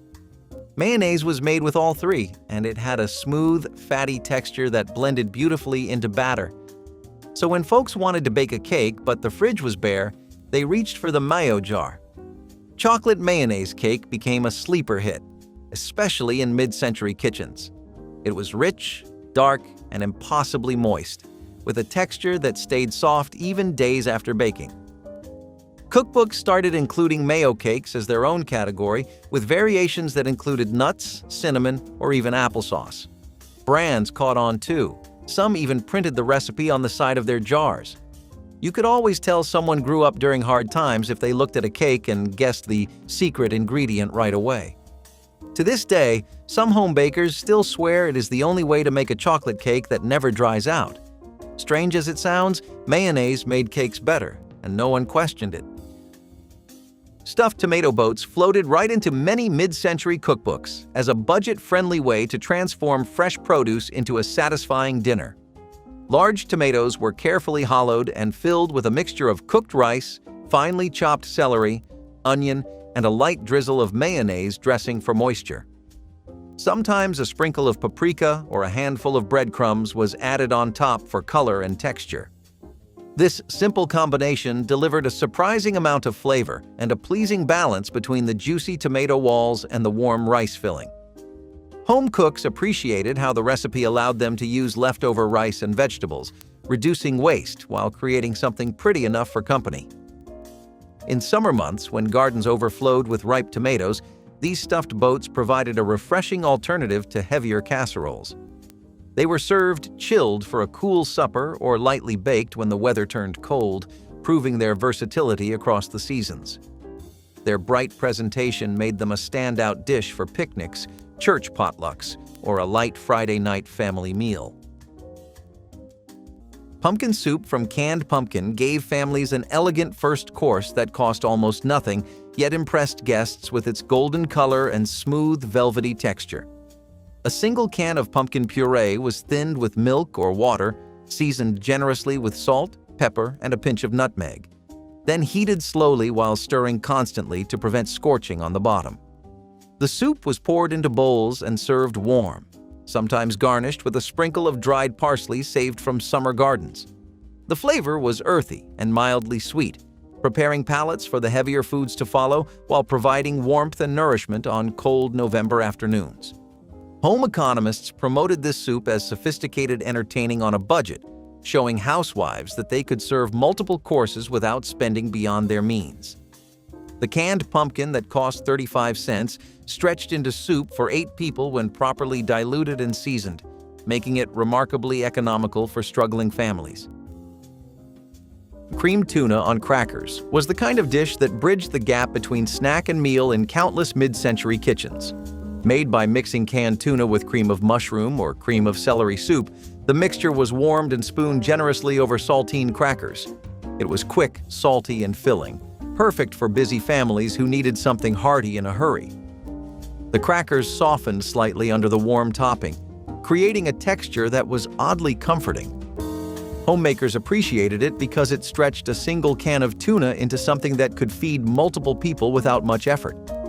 It often appeared at church socials, casual lunches, or as an easy dinner when groceries were running low. Though today it may not carry the same appeal, it reflects the era's emphasis on convenience and the widespread reliance on canned goods and condensed soups. Creamed tuna on crackers was never glamorous, but it filled bellies and created memories of a time when thrift shaped family meals. Marshmallow pops transformed plain marshmallows into festive Christmas treats within minutes, dipped in chocolate and rolled in crushed candies or sprinkles. Large marshmallows were skewered on lollipop sticks while chocolate melted, then each one was dipped and immediately rolled in toppings before chocolate set. The result was adorable, little spheres decorated in red and green, standing upright in styrofoam blocks to dry. Within 10 minutes, dozens of pops stood ready for gift bags or party favors. During the 1960s, these appeared at school parties and church events, made by mothers who needed crowd-pleasing treats fast. Children loved making them, choosing their own topping combinations and creating patterns with sprinkles. The marshmallow stayed soft inside while chocolate provided satisfying crunch. What made marshmallow pops special was how they transformed basic ingredients into something that looked store-bought, proving that Christmas magic came from creativity, not complexity. Sand tarts earned their name from their impossibly delicate texture. So fine and crumbly, they seem to dissolve on the tongue like sweet sand. Pennsylvania Dutch families perfected these thin butter cookies, rolling dough paper thin and cutting it into rounds before pressing blanched almonds and cinnamon sugar into each surface. The butter had to be real and plentiful, creamed until nearly white with sugar before eggs and vanilla were beaten in.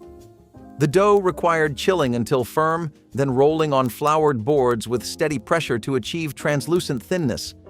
Baked until edges turned golden while centers remained pale, these cookies shattered at the first bite into buttery fragments that melted instantly. Families packed them carefully in tins between layers of waxed paper, knowing their fragility required gentle handling. Sand tarts represented the best of Christmas baking.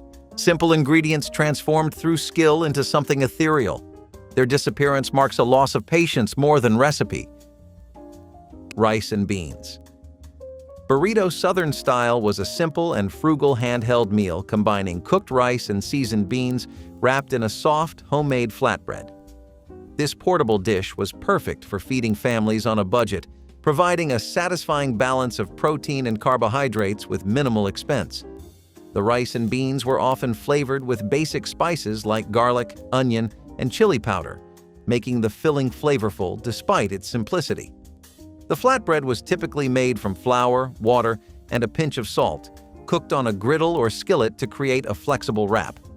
This recipe was popular in Southern households where beans and rice were pantry staples and bread making was a daily skill. The burrito was easy to prepare in bulk and could be enjoyed hot or cold, making it ideal for lunchboxes, church suppers, or quick dinners. Its frugality and nutrition made it a timeless favorite, showcasing how modest ingredients could be transformed into a convenient and hearty meal. Soup-glazed carrots were an attempt to make everyday vegetables appear more exciting and indulgent during the 1950s. The idea was simple. Coat sliced carrots in condensed tomato soup mixed with sugar or honey, then bake until glossy. The end result was a bright red side dish that looked more like candy than a vegetable. Parents loved the visual appeal, convincing children to eat carrots that had taken on a sweet and tangy taste. Campbell's promoted it as a way to put new sparkle on the dinner table, arguing that vegetables could be fun. Housewives appreciated how inexpensive it was, using pantry staples to transform plain carrots into something memorable. The dish even became a talking point at potlucks and holiday dinners for a short while. But over time, the heavy sweetness wore thin, and families returned to simpler ways of preparing vegetables. Soup-glazed carrots faded from cookbooks, leaving behind only whispers of a shiny side dish. Ham and pickle relish. Sandwich spread is another reminder of how cookbooks leaned heavily on economy and speed.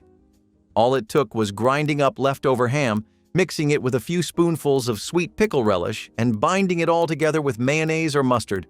In under 10 minutes, you had a spread that could be layered onto bread, stuffed into rolls, or served with crackers. It turned small scraps of meat into something filling, and the relish added enough tang to disguise the fact that the portion of ham was very small. This recipe became especially popular in wartime cookbooks when stretching protein was essential. Families enjoyed the bright, savory flavor and the convenience of having a ready-to-serve sandwich filler. It was perfect for school lunches or quick suppers, and many people still recall this as a nostalgic favorite from their childhood kitchen tables. Pickled cucumber relish was a tangy and crunchy condiment that brought zip and brightness to meals, often found alongside classic meat dishes.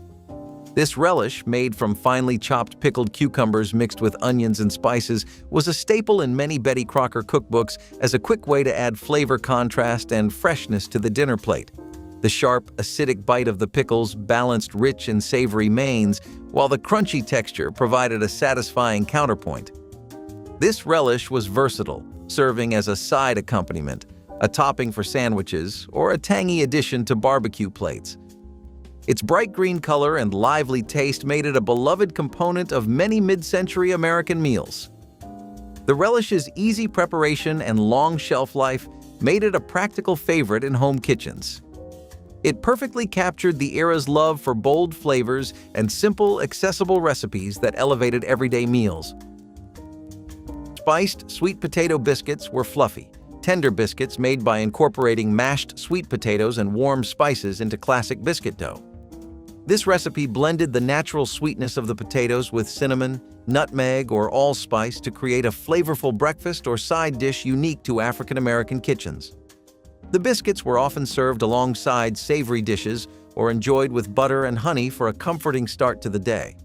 Sweet potatoes were a staple crop in the South, prized for their nutrition and versatility, and incorporating them into biscuits was a way to add moisture and flavor while stretching ingredients. The warm spices lent a cozy aroma and taste reminiscent of home cooking and seasonal celebrations. These biscuits showcase the creativity and love embedded in traditional baking, transforming simple pantry items into something special. The recipe remains a treasured link to culinary heritage and continues to inspire modern variations that honor its roots. Oyster stew was often the dish of choice in colder months, cherished for its rich, creamy texture and subtle ocean flavor. Traditionally made with either canned or fresh oysters, this stew brought a sense of warmth and comfort to church suppers, especially during holidays or special occasions. The oysters were gently simmered in a milk or cream-based broth, often seasoned with a bit of onion, celery, and sometimes a dash of nutmeg for depth. This simple yet elegant dish was both affordable and filling, making it perfect for large gatherings. Though oysters might seem like a luxury today, canned oysters were widely accessible and a practical choice for many communities. The stew was typically served with warm, crusty bread for dipping, rounding out the meal. Its creamy richness offered a satisfying alternative to heavier meat-based dishes, especially in congregations that observed fasting or preferred lighter fare. Oyster stew was more than just a recipe. It was a tradition carried across generations, often featured in handwritten church cookbooks passed down as treasured family heirlooms. It represented not only nourishment, but also a shared history of resourcefulness and simple pleasures in communal dining. Baked cinnamon sugar donuts were a simple and fast sweet treat that became a beloved snack for families looking to enjoy dessert without a long wait. Made from a quick batter that was baked instead of fried, these donuts were then tossed in a mixture of cinnamon and sugar, creating a delightful crunchy coating and soft interior. Their appeal came from combining familiar flavors with a method that suited busy schedules, offering a dessert that could be ready in under 10 minutes. These donuts captured the essence of home baking in the 1950s and 1960s, when convenience and comfort needed to coexist. The warm spice of cinnamon gave the donuts a nostalgic edge, reminding many of holidays and special occasions. Baked cinnamon sugar donuts were an accessible way to enjoy a treat that felt homemade and satisfying without the fuss of traditional frying. Canned salmon patties turned a simple pantry staple into a golden brown main course that could be on the table in minutes, making it a reliable choice for housewives balancing busy schedules and tight budgets.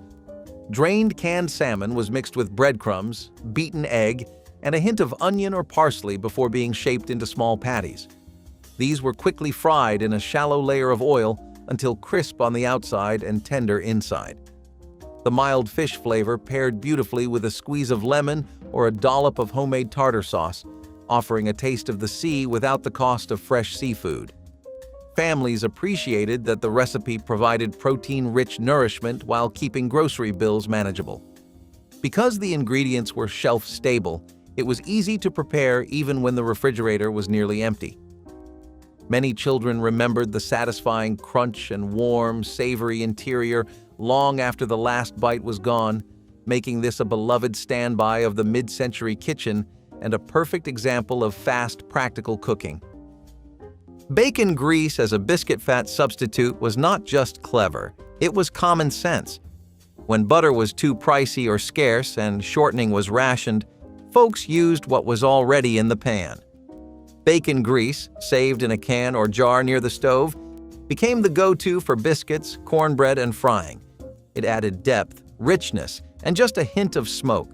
Strained to remove bits, chilled until firm, it worked like lard and made everything taste better. You saw it in Southern cookbooks, recipe cards, and wartime pamphlets.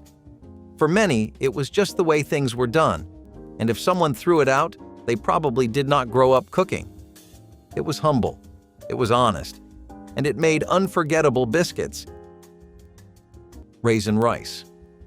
Pilaf proved that a meatless dinner could still feel special and satisfying when handled with care. White rice was simmered slowly with a bit of butter until each grain was tender, then tossed with plump raisins that had been soaked in warm water to bring out their natural sweetness. A pinch of cinnamon or nutmeg added gentle spice, turning plain rice into a fragrant dish that filled the kitchen with an inviting aroma. Many 1960s households served this pilaf as a main course on nights when meat was too expensive, or saved it for church suppers where a simple vegetarian option was welcome. It paired beautifully with a crisp green salad or a side of baked apples, creating a balanced meal from inexpensive ingredients. Leftovers reheated well for breakfast with a drizzle of honey or a splash of milk. The dish showed how a few pantry staples could stretch a grocery budget and proved that even the simplest ingredients could deliver comfort and a hint of elegance at the dinner table. Sweet potato pudding transformed the year's cheapest and most abundant vegetable into Thanksgiving dessert that satisfied sweet cravings without requiring expensive sugar or fancy ingredients that strained family budgets. Boiled sweet potatoes were mashed until completely smooth and mixed thoroughly with beaten eggs. A small amount of sugar or molasses for sweetness, ground cinnamon for warmth, and enough milk to create a pudding consistency that would set properly when baked.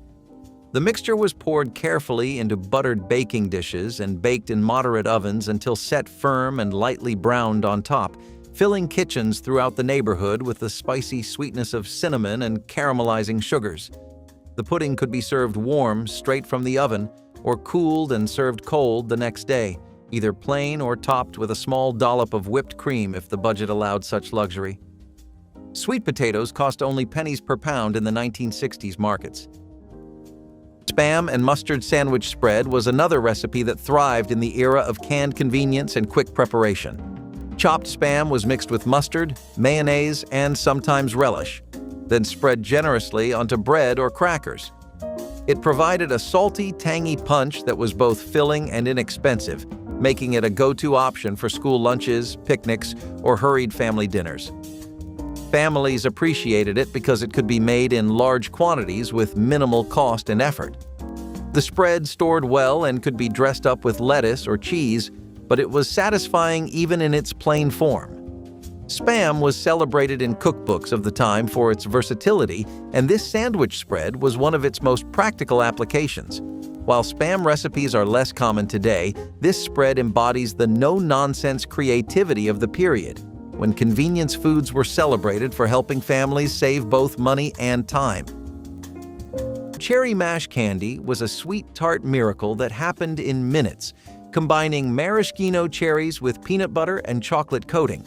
The cherries were drained and chopped fine, then mixed with peanut butter and powdered sugar until stiff enough to form into small mounds. These centers were chilled briefly while chocolate melted, then each piece was dipped and set to harden. Within 10 minutes, dozens of candies sat ready, their bright red centers peeking through dark chocolate shells. During the 1960s, cherry mash appeared at Christmas parties and church bazaars, made by women who appreciated how store-bought elegance emerged from pantry staples. The combination of sweet cherries, creamy peanut butter, and rich chocolate created flavor complexity that seemed impossible from such quick assembly. Children loved the surprise of cherry bursts. What made cherry mash special was how it transformed canned fruit into something that looked and tasted professionally made.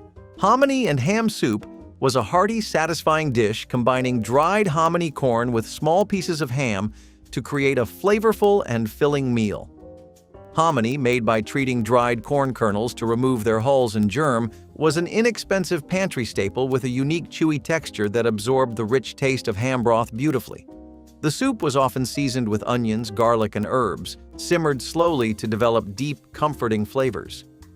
This recipe was especially popular in rural and working-class communities where stretching ingredients mattered. The inclusion of ham added protein and smoky undertones without requiring a large portion of meat.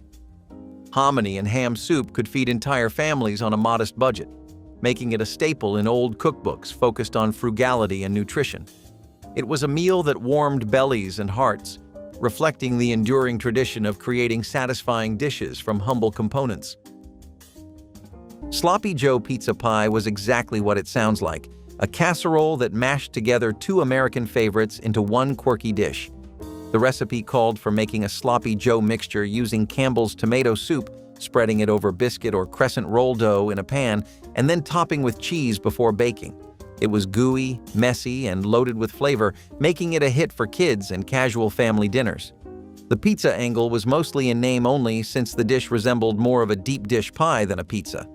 Still, it gave families an affordable weeknight option that felt fun and filling. Sloppy Joe pizza pie enjoyed a brief run of popularity in the 1960s and 70s, but eventually disappeared once frozen pizzas and easy mixes took over the market. It survives only as one of those quirky hybrid recipes that shows just how inventive Campbell's cookbooks once were.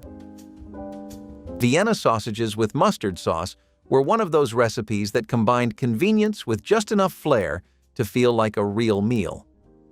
The sausages came straight from a can, which made them affordable and easy to store. To prepare them, homemakers browned the small links in a skillet and then whisked together a quick glaze of mustard, vinegar, and sugar. Once poured over the sizzling sausages, the sauce thickened slightly, coating them in a tangy, sweet flavor that elevated the humble meat. Families often served the dish over toast, crackers, or with mashed potatoes to make it stretch further. Old cookbooks highlighted this as a dependable recipe for busy nights, when you needed something on the table fast. Children liked the mild flavor of the sausages, while adults appreciated the sharp bite of the mustard sauce. It was not elegant food, but it was practical, filling, and just distinctive enough to stand out from the ordinary. In many homes, this quick recipe became an affordable treat remembered long after the cans disappeared from the pantry. Spinach and mushroom casserole was a hearty vegetable side that brought comfort and creaminess to the dinner table.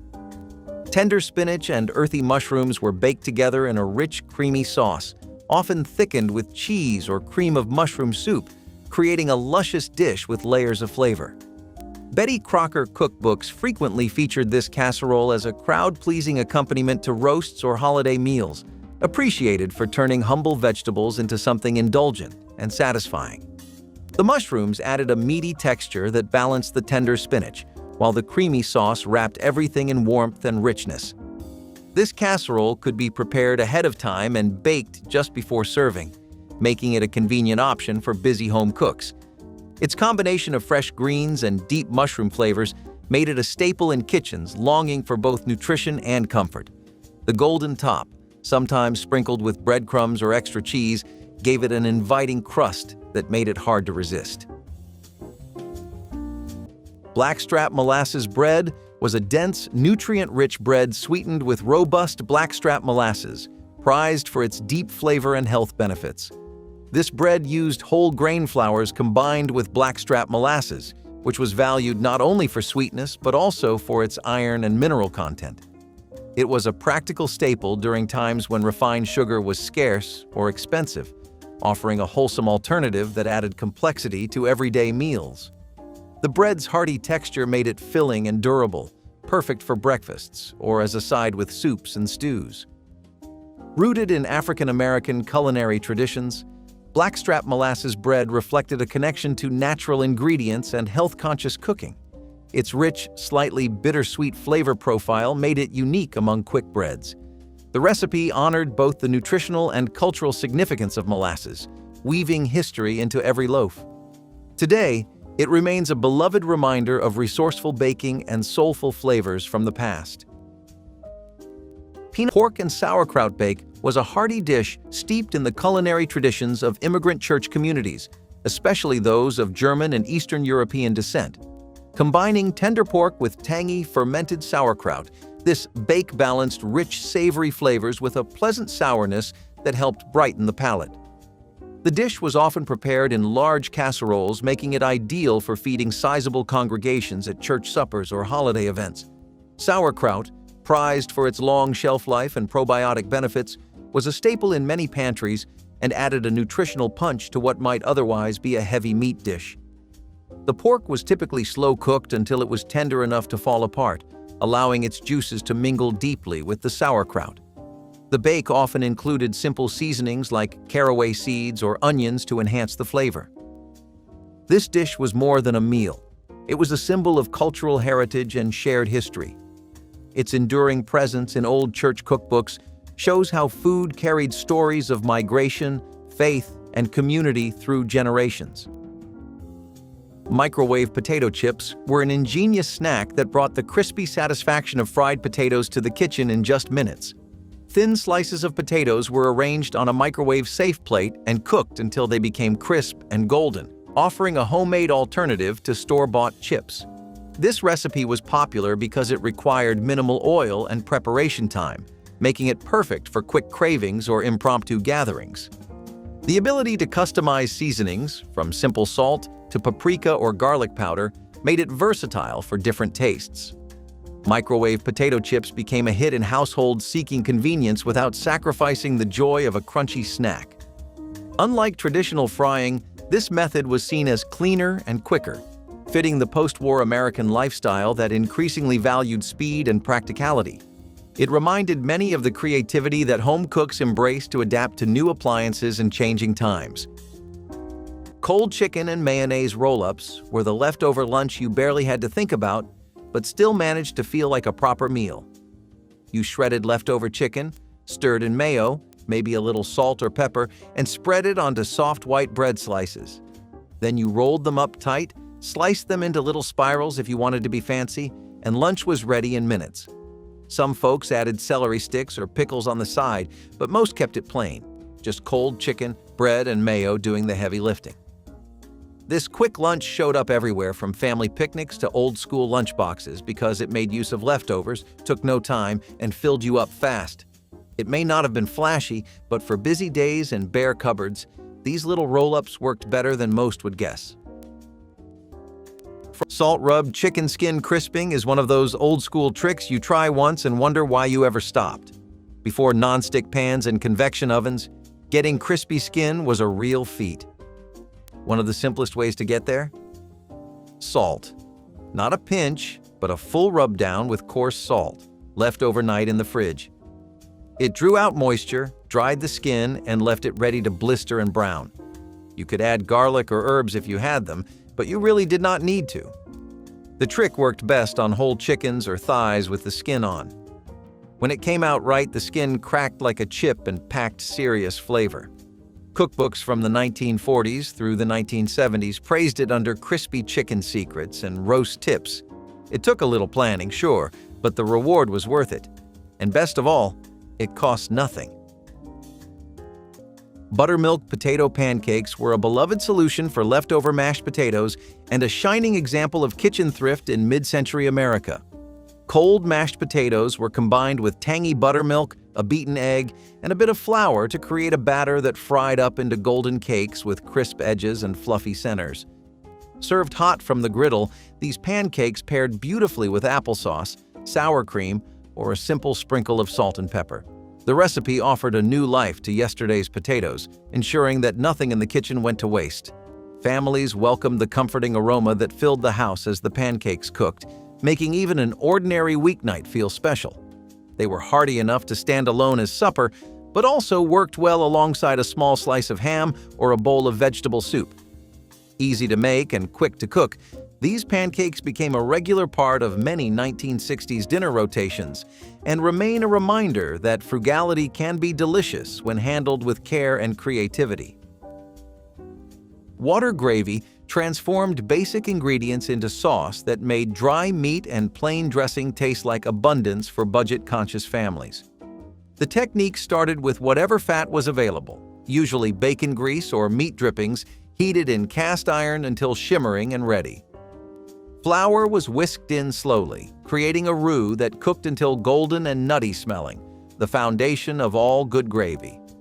Then came water, added gradually while stirring constantly to prevent lumps from forming, along with salt, pepper, and sometimes a splash of kitchen bouquet for deeper color and flavor. The gravy simmered until it thickened enough to coat the back of a spoon, becoming smooth and rich despite containing no stock, no wine, no cream. Families poured it generously over everything on their plates, the hot sauce bringing moisture and flavor to economical foods that needed help.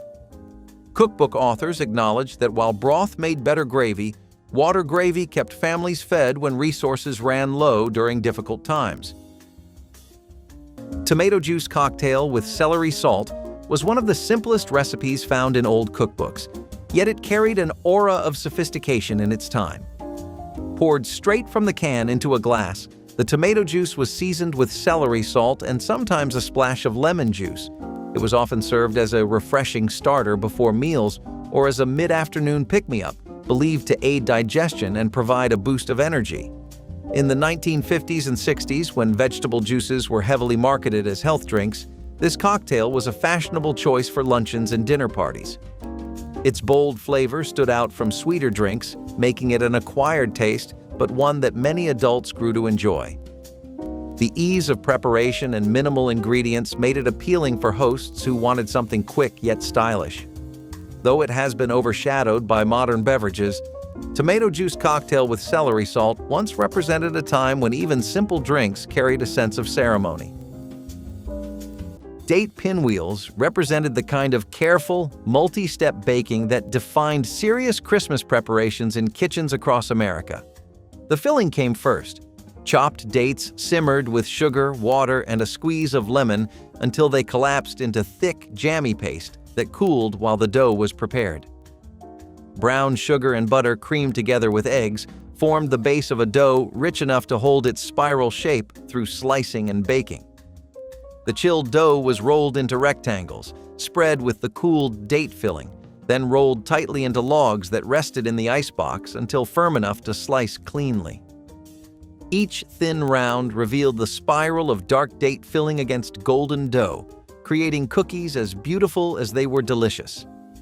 Women's magazines featured date pinwheels in December issues throughout the 1950s, their photographs inspiring ambitious home bakers.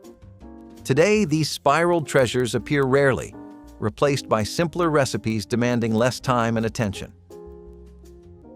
The soup can omelet was a recipe that showed just how far mid-century cooks would stretch a single egg.